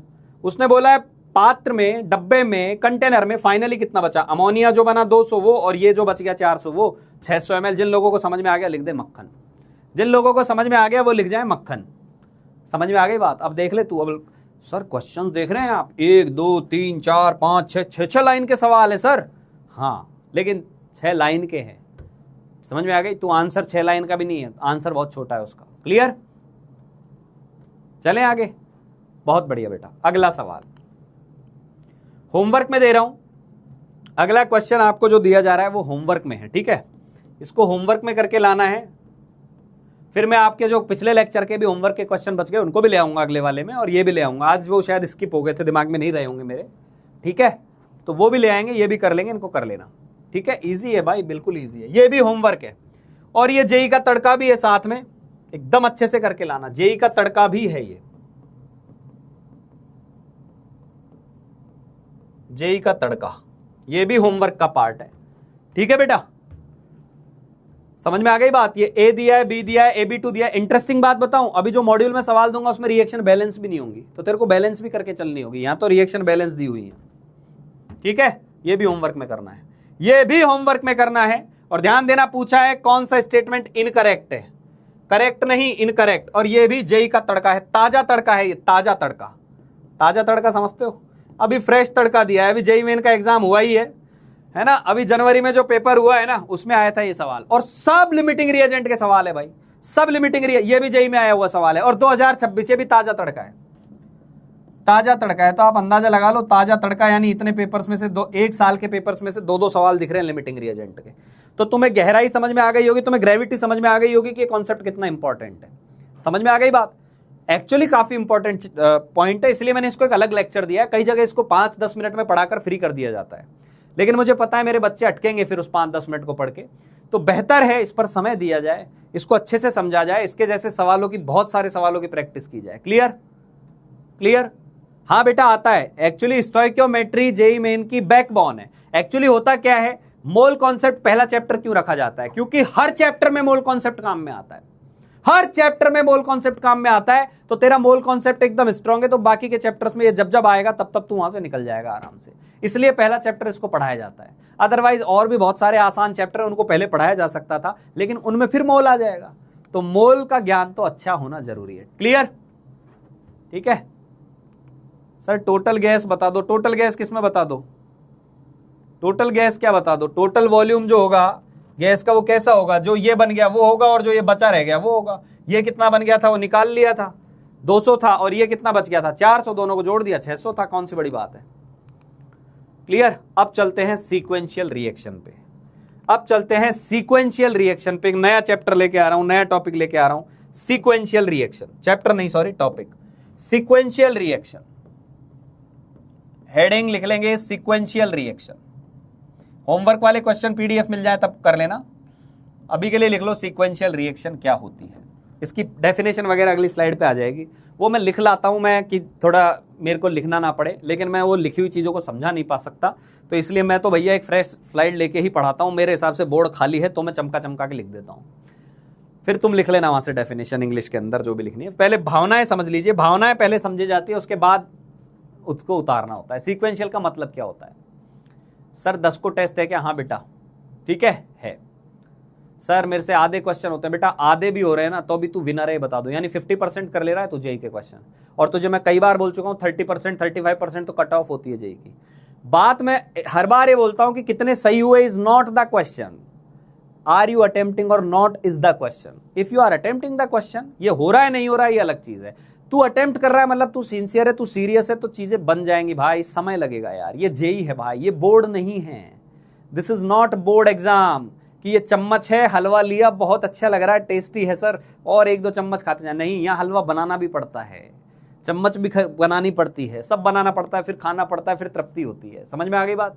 हाँ चलो, सीक्वेंशियल रिएक्शन का क्या मतलब है, ढंग से समझना इस चीज को। सीक्वेंशियल रिएक्शन का मतलब है जो सीक्वेंस में हो। वाव वाव सर ये क्या बोल दिया आपने, गजब कर दिया। इसमें कौन सी बड़ी बात है, ढंग से समझाओ क्या मतलब है। समझाता हूं अभी, समझाता हूं। इसका मतलब यह है कि एक रिएक्शन हुई और उसका कुछ प्रोडक्ट आया, एक रिएक्शन आई उसका कुछ प्रोडक्ट आया। जैसे मान लो तुमने क्या किया, तुमने कोई रिएक्शन लिखी, H2O से बनाया आपने H2+ ऑक्सीजन। ये एक पाइप है, इस पाइप में पानी टूट रहा है हाइड्रोजन और ऑक्सीजन में। ये एक पाइप है जिसमें पानी टूट रहा है हाइड्रोजन और ऑक्सीजन में, और इस पाइप से जो हाइड्रोजन आई, यहां से जो हाइड्रोजन आई, उस हाइड्रोजन को हमने क्लोरीन से रिएक्ट कराया और 2HCl बनाया। इसको कहते हैं सीक्वेंशियल रिएक्शन। यानी जो एक का प्रोडक्ट है, एक रिएक्शन का प्रोडक्ट,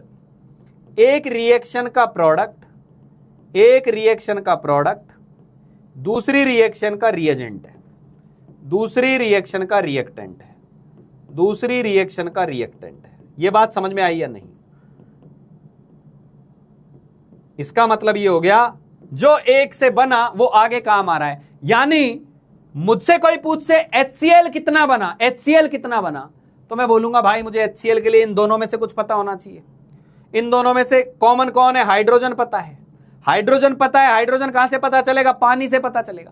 कहने का मतलब पहली रिएक्शन को सॉल्व करना पड़ेगा, फिर दूसरी पे जाएंगे, या पहले तुम दूसरी को सॉल्व करके हाइड्रोजन निकाल लो, फिर हाइड्रोजन से यहां जाना, फिर H2 पे चल जाना। यानी दो रिएक्शन जब एक दूसरे से जुड़ी हुई हो तो उनमें एक कॉमन पॉइंट होगा, जो एक का प्रोडक्ट होगा दूसरे का रिएक्टेंट होगा। इसको बोलते हैं सीक्वेंशियल रिएक्शन। क्लियर? ये बात समझ में आई या नहीं? फिर से सुनेंगे, फिर से आ जाइए सारे लोग। हेलो भाइयों बहनों इधर आओ। सीक्वेंशियल रिएक्शन का मतलब जो एक रिएक्शन में प्रोडक्ट बना, यानी पानी टूटा, H2 बना और O2 बना, फिर यहां से जो H2 बना उसको अगली रिएक्शन में आपने काम में ले लिया। तो क्या होगा, मान लो मेरे को H2 के मोल पता चलेंगे, तो यहां से जो H2 के मोल आए वो के वो मोल मैं यहां रखूंगा और उन मोल से मुझे HCl मिलेगा। इसको बोलते हैं सीक्वेंशियल रिएक्शन। ठीक है? अब आया तो लिख देंगे ओते सर अब आ गया। क्लियर? अब आ गया तो लिख देंगे ओके सर अब आ गया। एग्जाम्पल दिया ना यार, अभी एग्जाम्पल दे तो दिया, एग्जाम्पल दिया तो सही। अभी दूसरा एग्जाम्पल ले लें। ठीक है, एक और एग्जाम्पल ले लेते हैं, चलो आ जाओ। कार्बन की ऑक्सीजन से रिएक्शन कराई हाफ O2 से और बनाया CO। कार्बन की ऑक्सीजन से रिएक्शन कराई और बनाया CO बनाया। ठीक है, फिर क्या किया, इस CO को फिर आगे किसी रिएक्शन का रिएजेंट बना दिया। मान लो आगे किसी रिएक्शन का रिएजेंट बना दिया आपने इसको। ठीक है, यानी आपने फिर इसकी ऑक्सीजन से रिएक्शन करा दी और फिर बना दिया CO2।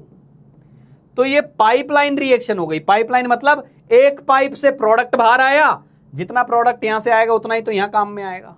ये ऐसे जोड़ लो कि ये दो पाइप जुड़े हुए हैं, तो इस पाइप से जो फ्लो आएगा वही तो फ्लो इसमें जाएगा। इस पाइप से जितना पानी आएगा उतना ही तो इसमें जाएगा। ये दो पाइप जुड़े हुए हैं, सीक्वेंस में जुड़े हुए हैं। अब समझ में आ गया?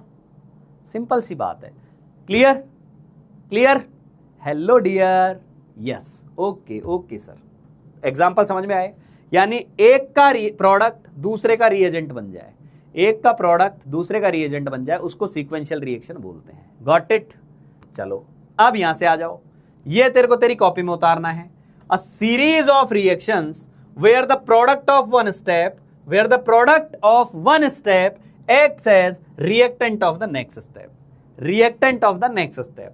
जैसे ए से बना बी, लेकिन कहानी यहीं समाप्त नहीं हुई, अगली रिएक्शन में बी से बन रहा है सी। तो तुझे इनमें कॉमन पॉइंट को पकड़ना है, और कॉमन पॉइंट कौन है? यहां पर बी है। इस बी को अपन बोलते हैं ब्रिज। ब्रिज मतलब जो दोनों को जोड़ रहा है। ब्रिज क्या होता है? ब्रिज क्या होता है? जो दोनों जगह को जोड़े, बीच में नदी है, उस पर ब्रिज है, दो पॉइंट्स को जोड़ रहा है। तो यहां पॉइंट को यानी इस रिएक्शन को इस रिएक्शन से कौन जोड़ रहा है? बी जोड़ रहा है। तो एक नाम दे दिया ब्रिज। कोई जरूरी नहीं है तू जचे जो बोल इसको। बी को तू कॉमन बोल, बी को तू ब्रिज बोल, बी को तू बोल एक का रिएक्टेंट दूसरे का प्रोडक्ट, जो बोलना है बोल। बी वो कड़ी है जो दो रिएक्शन को जोड़ती है। समझ में आ गया तो इसको छाप ले। सीक्वेंशियल रिएक्शन क्या होती है? आई थिंक ये समझ में आ गया होगा। ठीक है, इससे कैसे ही क्वेश्चन बन जाएंगे। अभी बनाते हैं, देख कैसे बनते हैं। तुझे बस पहले समझना है कि सीक्वेंशियल मतलब दो चीजें जुड़ी हुई आ जाए। तो बस कॉन्सेप्ट क्या याद रखना है? जो मोल बी के इस रिएक्शन में होंगे वही मोल इसमें होंगे, क्योंकि जितना पानी एक पाइप से आएगा उतना ही तो पानी आगे जाएगा। जितना पानी एक पाइप से आएगा उतना ही पानी अगले पाइप में जाएगा। ये बात समझ में आई या नहीं आई? क्लियर बेटा आरव? ठीक है, चलो लिखा क्या? ये कॉपी में लिख लिया। हाँ बिल्कुल, वो जो ब्रिज वाला पॉइंट है वो दोनों में सेम अमाउंट का होगा। यही बात मैं बोलना चाह रहा हूं। बहुत बढ़िया यार, मेरे से ज्यादा स्मार्ट लोग बैठे हुए हैं, फट से जवाब दे देते हैं। ये एक पाइपलाइन है, इस पाइप से पानी जितना आया उतना दूसरे पाइप से जुड़ा हुआ है, तो दूसरे में वही तो पानी जाएगा जितना यहां से आया। यहां से 2 लीटर पानी आ रहा है तो ये थोड़ा बोल देंगे 5 लीटर गया। अरे यहां से जितना आएगा उतना ही वहां जाएगा। या मैं बोल दूं यहां जितना जा रहा है उतना ही यहां से आ रहा होगा।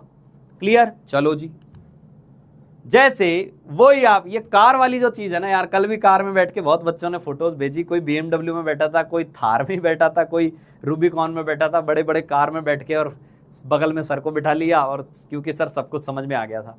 कार एनालॉजी पे आते हैं। Think of a car production line divided into 2 specialize. बोल रहा है जैसे कार का प्रोडक्शन हो रहा है, वापस से कार पे आ जाते हैं। तो एक वर्कशॉप क्या करती है? चेसिस बनाती है। सर ये चेसिस क्या होता है? अरे वो नीचे का जो फ्रेम जिसके ऊपर कार टिकी रहती है। ठीक है, तो अभी के लिए मान लेते हैं कि 1 टन स्टील से एक फ्रेम बना। 1 टन तो समझते हो ना, 1000 किलो स्टील से एक फ्रेम बना। तो मेरे भाई जब वो फ्रेम बन गया तभी तो अगली वर्कशॉप में जाएगी गाड़ी। एक वर्कशॉप में उसकी चेसिस बनी, अगले में फिर उस पे पहिए लगेंगे, अगले में उसके ऊपर उसकी बॉडी डिजाइन होगी, इस तरीके से। तो बेटा यहां से जितने फ्रेम आएंगे उतनी तो यहां कार बन पाएंगी। समझ में आ गई बात? तो वो बोल रहा है कार फ्रेम जितने आए यहां से, फिर पहिए जोड़ दिए तो कार बन गई। लेकिन यहां से मान लो, जैसे सवाल दिया है, मान लो वर्कशॉप ए जो है वो 5 ही फ्रेम बना रही है, 5 फ्रेम। तो बताओ वर्कशॉप बी कितनी कार बना पाएगी? यहां से एक फ्रेम आया तो एक कार बनी, यहां से एक फ्रेम आया तो एक कार बनी उधर। उसने बोला मान लो मेरे को यहां से फ्रेम मिले 5, तो बी कितनी कार, वर्कशॉप बी में कितनी कार बन जाएंगी? वर्कशॉप बी में कितनी कार बन जाएंगी? फटाफट बताओ।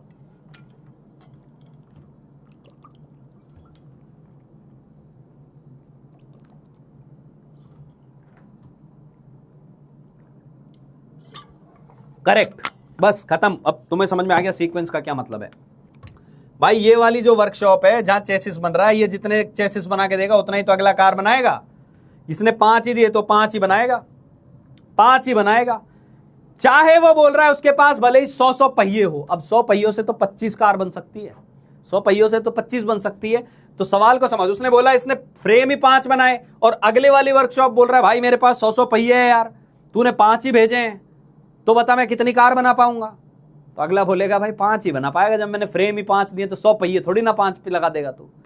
अरे समझ में आ गई बात? तो भले ही आगे कुछ भी लिखा हुआ हो, यहां से जो कॉमन पॉइंट आ रहा है वो दोनों में बराबर होगा। ये बात समझ में आई या नहीं आई? सीक्वेंशियल रिएक्शन का मतलब है एक का प्रोडक्ट दूसरे का रिएक्टेंट, दोनों जगह सेम अमाउंट लिखेंगे। क्लियर? चल बहुत बढ़िया बेटा, बहुत बढ़िया। बस तो तेरे को मक्खन समझ में आई गई ये वाली बात। आगे चलें तो इनको जेई के लिए तुझे सॉल्व करना है। तो तुझे क्या करना है? पहले तो जितनी भी रिएक्शन दी हुई है सबसे पहले उनको बैलेंस करके रखो। ये पॉइंट्स मतलब सबसे पहले बैलेंस कर लो दोनों रिएक्शंस को। जैसे मैंने यहां ये रिएक्शन लिखाई थी, तो ये भी बनाई, लेकिन दोनों को बैलेंस करके लिखा। बिना बैलेंसिंग के करोगे गलत हो जाएगा। सबसे पहली स्टेप बैलेंस करेंगे दोनों रिएक्शन को। दूसरी स्टेप उनमें से कॉमन पॉइंट ढूंढो कि कॉमन पॉइंट कौन सा है। समझ में आ गई बात? वो पदार्थ ढूंढिए, वो सब्सटेंस ढूंढिए जो एक में तो प्रोडक्ट बन के आ रहा है और दूसरे में रिएक्टेंट बन के आ रहा है।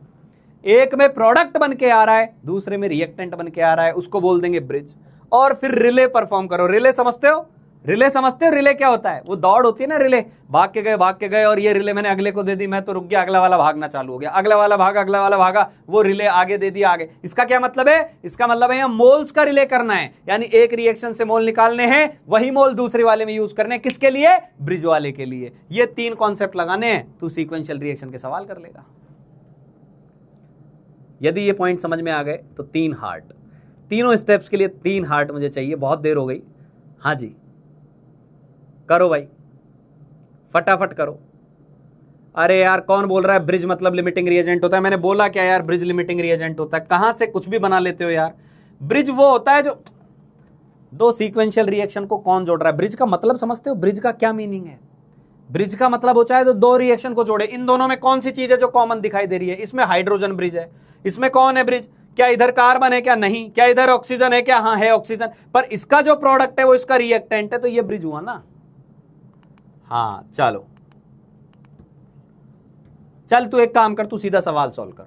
सवाल सॉल्व कर, मुझे पता है तू कर लेगा। जैसे ये दी हुई है, इसमें बोला है how many moles of P4O10 are produce from 10 moles of KClO3। इसके 10 मोल दिए हुए हैं KClO3 के, और तेरे से पूछा है बता P4O10 कितना बनेगा। चल शुरू हो जा, मैं कुछ नहीं बोलने वाला इसके अंदर, मैं कुछ नहीं बोलने वाला। इसको शुरू कर दे। यदि ये तू सवाल सॉल्व कर गया तो पिछली सारी बातें एकदम समझ में आ गई। सॉल्व कर दे बेटा, सॉल्व कर दे। रिपीट वाले बच्चे भी एक बार इसको सॉल्व करें यार, कुछ इतनी बड़ी बात है ही नहीं। तेरा दिमाग अपने आप बोलेगा अच्छा ये 10 मोल है और ये पूछा है तो यहां से यहां कैसे आना है। एक बार प्लीज अपने न्यूरॉन सिस्टम को बोलो, खुद आने लगेगा कि यहां से यहां कैसे आना है। तू देखना सवाल कर ले जाएगा। कॉन्सेप्ट को जाने दे, कॉन्सेप्ट को जाने दे, तू अभी सवाल उड़ा देगा। करो, सॉल्व करो, जवाब चाहिए बेटा। रिपीट करने की कोई बात ही नहीं है। तू सवाल सॉल्व कर दे, मैं रिपीट करूंगा रूल्स। तू एक बार सवाल सॉल्व कर दे, मैं पक्का उन रूल्स को रिपीट करूंगा। मेरा कॉन्सेप्ट ये है कि मैं पहले सवाल कराऊंगा, फिर तेरे को बताऊंगा कि ये किया कैसे। ठीक है, करो, सॉल्व करो, करो बेटा, फटाफट करो।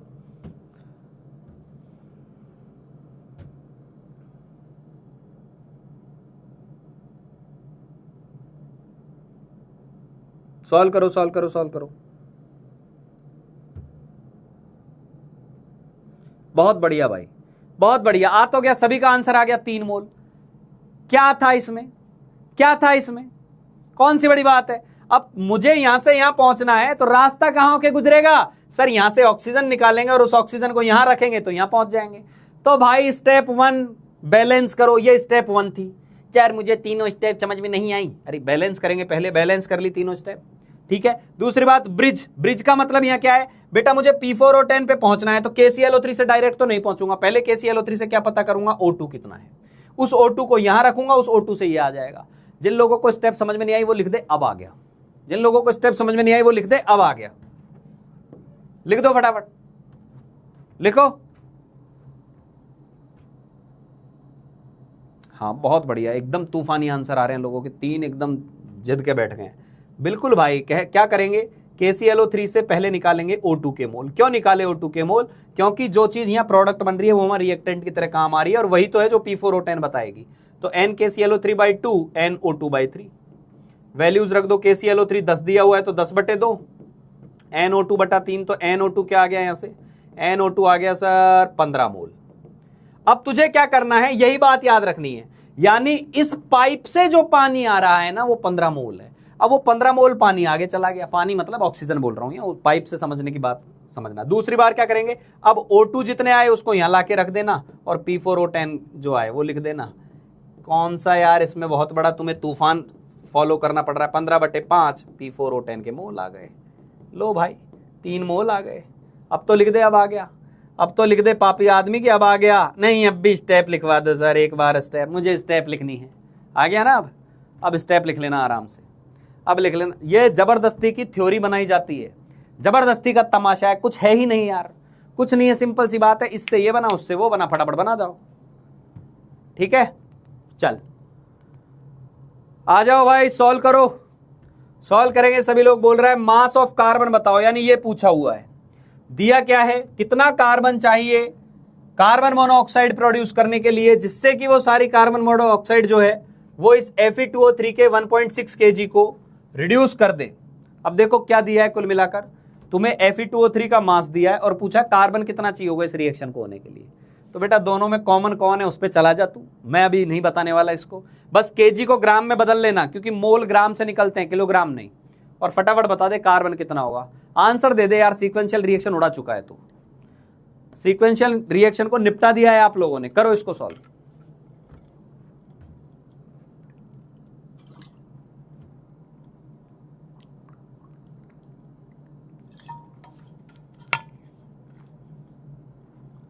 मक्खन तो होना ही है भाई, मक्खन तो होना ही पड़ेगा चीजों को। बहुत बढ़िया भाई, आ गया इसमें भी एक का आंसर, एक का आंसर यहां से भी आ गया, बहुत बढ़िया।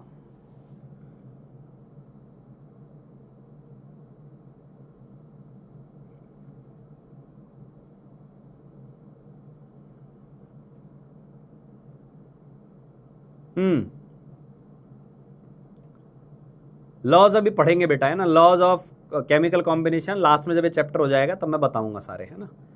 क्या है ना कि वो पहले दे दिए हैं, अब लोग उनको रटा जाते हैं फिर कि देखो ये लॉ ये होता है। अभी तो ये सवाल पढ़ चुका होगा, लॉ उड़ा देगा, तो 2 मिनट के अंदर तुझे सारे लॉ ऑफ केमिकल कॉम्बिनेशन समझ में आ जाएंगे।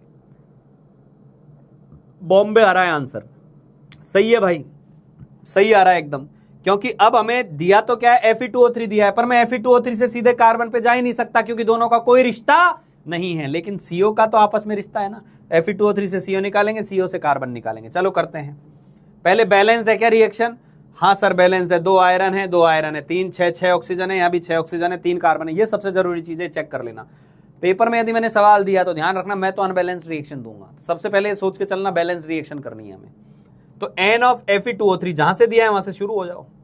जिन लोगों का आंसर आ गया वो कमेंट में लिखते जाए मक्खन, या कमेंट में लिख दे मजा आ गया, ये चलते रहने दे एकदम, बी फॉर बॉम्बे, जो भी आंसर आ रहा है आपका वो लिख दे। तो हेमेटाइट कितना दिया है 1.6 kg, तो पहले इसके मोल निकाल लो। मोल कैसे निकालेंगे सर Fe2O3 के, बेटा मास हो गया 1.6 का मतलब हो गया 1.6 इंटू 1000, इतना ग्राम हो गया, और मोलर मास क्या आएगा इसका 56 112। ये पता होना चाहिए कि आयरन का 56 होता है, Fe2O3 का मोलर मास क्या आ जाएगा, ये हो जाएगा 56 112 प्लस 48 160 आएगा। तो यहाँ 160 कर दो, ये 160 करोगे, 160 करोगे तो ये कितना आ गया, ये तो परफेक्ट मेरे हिसाब से भाई ये 10 मोल आ गया, 10 मोल आ गया, हाँ सर 10 मोल आ गया।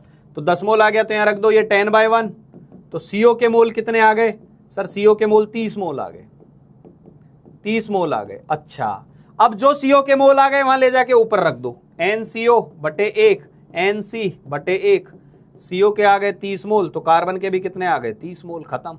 कार्बन के मोल आ गए 30 मोल, आपसे मास पूछा है, मास क्या होगा, mole into molar mass, mole into molar mass, देख कर दिया तूने। अब इतना भारी सवाल लिखा है, ऐसा लग रहा है पता नहीं क्या लैंग्वेज लिखी और तू उड़ा के बैठा हुआ है। ठीक है बेटा, ये सवाल था, क्लियर, ठीक है भाई, ध्यान रखूंगा। ये 360 ग्राम आंसर आ गया, कितने लोगों का हो गया था, बी फॉर बॉम्बे आ गया सभी का। ये सीक्वेंशियल रिएक्शन है, नाम है जबरदस्ती के लिमिटिंग रिएजेंट, फालतू की बात है, कुछ है ही नहीं लिमिटिंग रिएजेंट। क्या करते हैं लिमिटिंग रिएजेंट में, जो भी अमाउंट दिए उनको स्टोइकियोमेट्री से डिवाइड करो, चेक करो कौन कम है, वो लिमिटिंग रिएजेंट है। सीक्वेंशियल रिएक्शन क्या है, एक का प्रोडक्ट दूसरे में रिएक्टेंट बन जाए, वो सीक्वेंशियल रिएक्शन है। चलो आगे बढ़ो, लो भैया एक और सीक्वेंशियल रिएक्शन का सवाल आपके सामने। Calculate mass of SO3 gas produced if 1 mole of acid is taken initially and react through the following sequence. करो भाई, calculate mass of SO3 gas produced, SO3 gas पता करनी है, दिया क्या है 1 मोल ऑफ एसिड दिया है, शुरू में एसिड के मोल दिए 1 मोल, तो पूछ रहा है SO3 कितना बनेगा, यहां तक पहुंच के बताओ। करो भाई, करो करो करो करो, जिसका नहीं हुआ था वो यहां से कर लेना भाई, कोई बड़ी चीज है नहीं। ये कैसे निकाले, मोल, मोल निकाला है अपन ने, मास अपॉन मोलर मास, इससे निकाला था ये। तो नहीं भी हुआ है तो वापस से इसको रिवाइज कर लेना, हो जाएगा, कोई बड़ी चीज नहीं है। ये करो,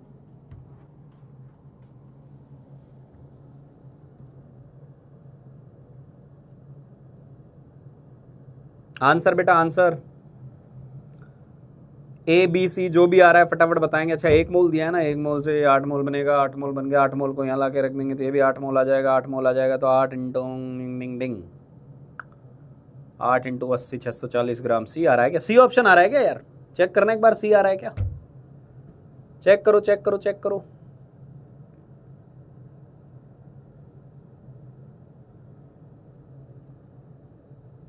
चेक करो मेरे बच्चों, मेरे प्यारे प्यारे मुन्नो।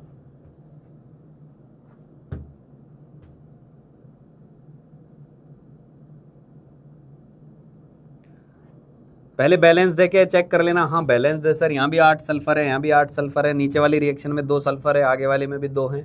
ऑक्सीजन 4 2 6 2 3 6 सही है, 8 दूनी 16 16 और 8 दूनी 16 सही है, सबसे बैलेंस है। सी आ गया, खत्म हो गया। काहे की सीक्वेंशियल रिएक्शन है सर? नाम भारी है, काम तो एकदम ठीक है।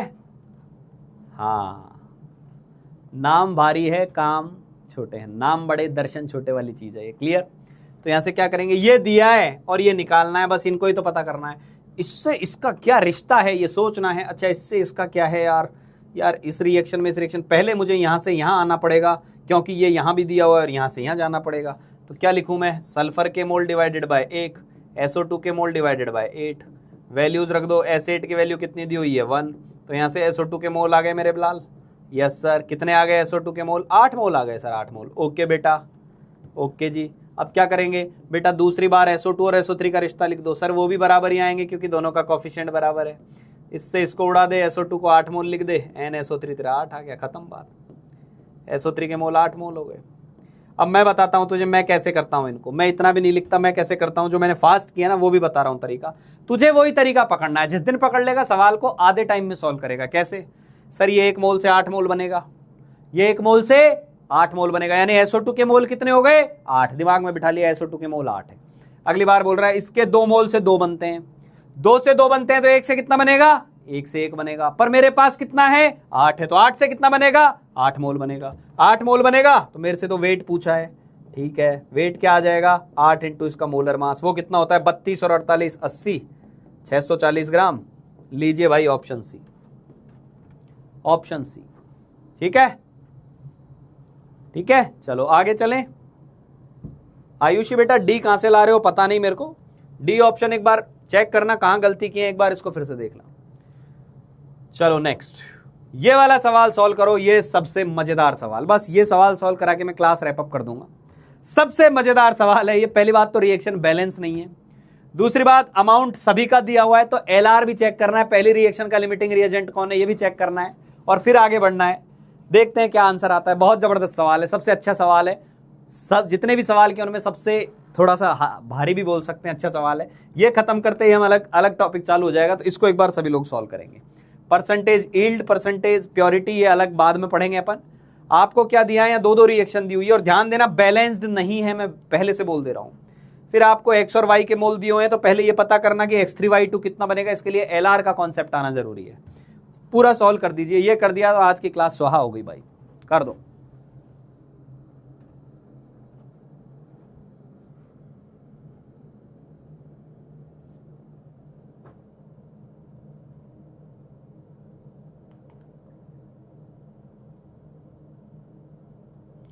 एक बच्चा बोल रहा है सर इसको ऑक्सीजन से भी तो सॉल्व कर सकते हैं, तो नहीं कर सकते बेटा। बार बार बोल रहा हूं, सीक्वेंस का मतलब क्या होता है? जितना पानी यहां से बाहर आया उतना यहां अंदर गया, तो बाहर का मतलब पहले का प्रोडक्ट दूसरे का रिएक्टेंट, वो सीक्वेंशियल होता है।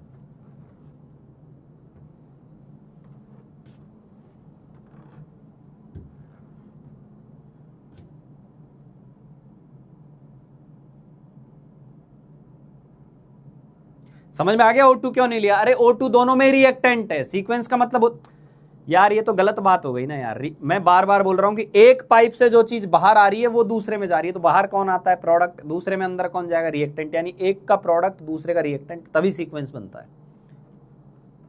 ठीक है,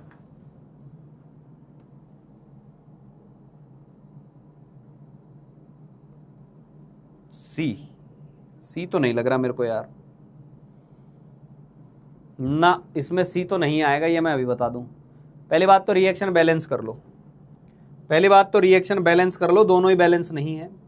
x + y से x प्लस वाई से x3y2 बना रहे हो तो x कितना लेना पड़ेगा बेटा, x लेके चलना पड़ेगा तुझे कितना बता, x लेके चलना पड़ेगा 3 और y लेके चलना पड़ेगा 2, ऐसे बैलेंस भी करते जाना। ठीक है, ठीक है मेरे बालक। फिर यहाँ जो मोल दिए हुए हैं वो लिख देना। मोल कितने दिए हैं, x के मोल दिए हैं 3 मोल, y के मोल भी दिए हैं 3 मोल। तो पहले पता करना ये कितना बनेगा, ये तू जाने, तेरा काम जाने कैसे बनाएगा, मैं समझा चुका हूं ये वाले सारे पॉइंट। अगली बार जब यहां से सॉल्व कर ले फिर अगली रिएक्शन यहां लिखना, x3y2 plus z, x3y2 z2, इसको भी बैलेंस कर लेना, ये भी बैलेंस नहीं है, x और y तो बैलेंस है, z बैलेंस नहीं है, तो z बैलेंस करने के लिए यहां लिख देना 2z, 2z ये आ जाएगा, ये बैलेंस हो गया। यहां से जो x3y2 बने वो यहां रख देना और सवाल सॉल्व हो जाएगा। करो। सी तो भाई नहीं आ रहा, किसी भी हालत में नहीं आ रहा सी। ओ भाई साहब एक का आंसर आया, अभी एक का आंसर आया, बहुत बढ़िया बेटा, बहुत बढ़िया। जो ए लेके आ रहे हैं सैल्यूट। सी पता नहीं कहां से ला रहे हैं, सी जो ला रहे हैं उनने कुछ तो बड़ा झोल किया हुआ है, पता नहीं क्या किया है। एल आर कौन है पहले बताओ ऊपर वाले में, चलो मैं जैसे बोल रहा हूं उनका जवाब देते जाओ। एल आर कौन है पहले वाले में, तो स्टेप 2 पता करो। ये 3/3 1 हो गया, ये 3/2। सर एल आर क्यों पता किया आपने अचानक से, जब दो दो चीजों के मोल दे दे तो एल आर पता करना है। ये 3/2 हो गया, ये 1.5 हो गया, एल आर x है, एल आर यहां पर x है। ये बात समझ में आई या नहीं, ये बात समझ में आई या नहीं। तो सर हमने सही तो लिखा है, x3y2 1 ही तो बनेगा बेटा। उसने क्या बोला है, उसने क्या बोला है, उसने बोला है जब दोनों रिएक्शन कंप्लीट हो जाए तब x3y2 कितना है ये बताना है, जब दोनों रिएक्शन खत्म हो जाए। तो तेरा x3y2 आया तो 1 मोल है, पर वो 1 मोल अंत तक बचेगा नहीं, क्योंकि कुछ हिस्सा उसका अगली रिएक्शन में भी जा रहा है। बस इतनी सी गड़बड़ की है तूने। तो जिनका सी आ रहा है ना, हाँ मैं समझ गया कहां गलत किया है, समझ में आ गई बात, समझ में आई तेरे को बात मैं क्या बोल रहा हूं। यहां से अब क्या करेगा, एल आर x है तो चुपचाप x3y2 के मोल बटा 1 और x के मोल बटा 3। अब तू बहुत खुश होने वाला है, तू बोलेगा लो सर आपके भी तो मोल 1 आ गए, x के मोल आपने 3 रखे 1 आ गए। हाँ 1 तो आ गए, क्या ये फाइनल है क्या, क्या ये फाइनल है क्या, ये फाइनल मोल नहीं है, ये आंसर नहीं है। क्यों नहीं है, क्यों नहीं है, क्योंकि ये आगे खर्च होगा, ये आगे खर्च होगा, तो बचेगा जो होगा ना आंसर। तो क्योंकि आपसे उसने ये बोला है, आपसे उसने बोला है फाइनल मोल जब निकालो जब दोनों रिएक्शन कंप्लीट हो गई है। तो यहां से x3y2 निकालेंगे, 1 मोल तो आया था पर 1 मोल आगे भी काम आएगा। तो अब अगली बार यहां मोल लिख दो, यहां x3y2 के मोल कितना लिखेगा 1 मोल, और z के मोल कितने हैं वो भी 1 मोल। अब यहां एल आर कौन है फिर से चेक करो, यहां एल आर कौन है फिर से चेक करो। समझ में आ गई होगी, जिन लोगों का आंसर ए आ रहा है उनको समझ में आ गया होगा बेटा। क्लियर, बहुत बढ़िया, बहुत बढ़िया। तो ये 3 मोल से 1 मोल बना तो सही, ये बात तो सही थी, लेकिन ये फाइनल आंसर नहीं है, क्योंकि ये 1 मोल आगे भी कंज्यूम होगा। एल आर कौन है यहाँ, तो एल आर के लिए क्या करेंगे, स्टेप 2 पे जाएंगे। स्टेप 2 क्या करनी होती है, ये 1/1, ये 1/2 यानी 0.5। इसका मतलब एल आर कौन है, एल आर है z, एल आर है z। ठीक है, तो एल आर z हो गया, तो z डिसाइड करेगा x3y2 z2 कितना बनेगा। तो मैं क्या कर रहा हूं, इधर लिख देता हूं, इधर लिख रहा हूं अब इसको, बाकी बच्चों को।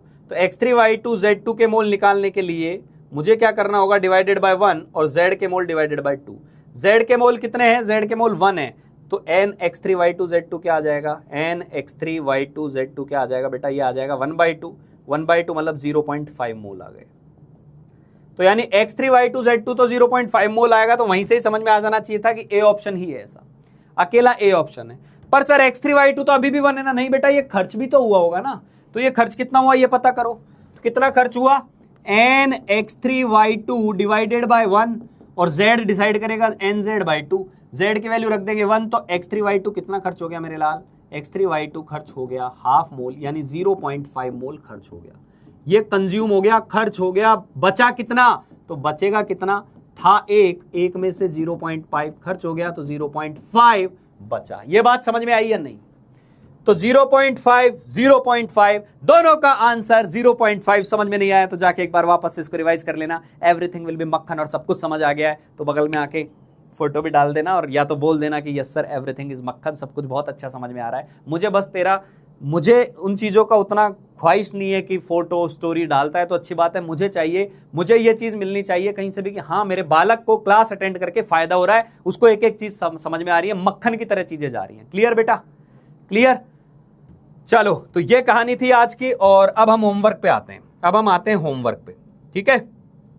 होमवर्क सुन ले अब तू। अब ये चैप्टर जो है ना बेटा काफी हद तक आगे खिंच के आ चुका है, बहुत सारे सवाल तू यहाँ पे कर सकता है। तो एक तो क्लास वर्क वाला होमवर्क है वो तो है ही है, क्लास वर्क वाला होमवर्क है वो तो है ही है। एक जो डीपीपी कल की थी उसके रिमेनिंग क्वेश्चन भी करने हैं। 8 सवाल थे रिमेनिंग, मतलब उसमें 6, 7, 8 क्वेश्चन जो करने थे वो करने हैं आपको, बची डीपीपी के। अब चलते हैं मॉड्यूल पर। मॉड्यूल का होमवर्क मैं भी देता हूं, मॉड्यूल का होमवर्क अभी देता हूं। मॉड्यूल खोलते हैं फटाफट, मॉड्यूल खोलेंगे सभी लोग। मॉड्यूल पे आ जाओ भाइयों, मॉड्यूल पे आइए। मॉड्यूल मॉड्यूल मॉड्यूल मॉड्यूल जी जी जी जी जी जी जी जी some basic concept of chemistry. हाँ जी, खुल गया। इसमें आप आ जाओ एक्सरसाइज 1 पे। मैं सेक्शन ए और बी पहले दे चुका हूं। सेक्शन ए और सेक्शन बी का मैंने होमवर्क पहले दे दिया है। अब एक एक चीज लिख के जा रहा हूं, होमवर्क करके लाना है बेटा, है ना, अच्छे से करना है। Section A and B already done है। एक्सरसाइज 1 पार्ट 1 अच्छे से लिखना होमवर्क को। Section A and B already done, ये हमने पहले दे दिया है। मैं ये आज का कोई नया होमवर्क नहीं दे रहा हूं। आई एम कंसिडरिंग कि ये सबने कर लिया होगा, ये हो गया होगा, ठीक है बेटा। और इनके जो कुछ क्वेश्चन में आपको डाउट आए थे उनको रीअटेम्प्ट भी करना, अब हो जाएंगे वो। इसके अलावा पार्ट 2 में एक्सरसाइज 1 के अंदर ही, एक्सरसाइज 1 के अंदर ही, पार्ट 1 के अंदर ही, ये ग्रीन वाला जो लिख रहा हूं ये ताजा होमवर्क है। इसमें तुझे करना है सेक्शन सी, सेक्शन सी करना है, सेक्शन सी इसको करना है, ठीक है बेटा। इसके बाद एक्सरसाइज 1 पार्ट 2 में आ जा, एक्सरसाइज 1 पार्ट 2 में आ जाओ। एक्सरसाइज 1 पार्ट 2 है 1 ही अभी भी, तो यहां भी section A B C complete हो जाने चाहिए। ए और बी पहले दे दिया और सी आज दे दे रहा हूं, ये तुझे करने हैं। क्लियर, क्लियर बेटा। सेक्शन डी पे देख, सेक्शन डी पे क्या करना है तुझे। एक्सरसाइज 1 के सेक्शन डी के अंदर क्या करना है। एक्सरसाइज 1 पार्ट 1 सेक्शन डी के अंदर क्या करना है वो नंबर मेंशन कर दे रहा हूं। डी पूरा नहीं करना है तेरे को, D1 करना है। एक सेकंड, ये पार्ट 2 में है, हाँ नहीं पार्ट 1 में ही है। D1 करना है, इसके अलावा D2 करना है, इसके अलावा D3 भी करना है, इसके अलावा तुझे D4 भी करना है, D5 भी करना है। हाँ इतना करना है, ठीक है। ये करके लेके आना है बेटा, ये करना है। पार्ट 1 में करना है, ये पार्ट 2 का तेरे को बाद में दे दूंगा। ये होमवर्क है, ये होमवर्क है, समझ में आ गई बात। ये होमवर्क करके आ,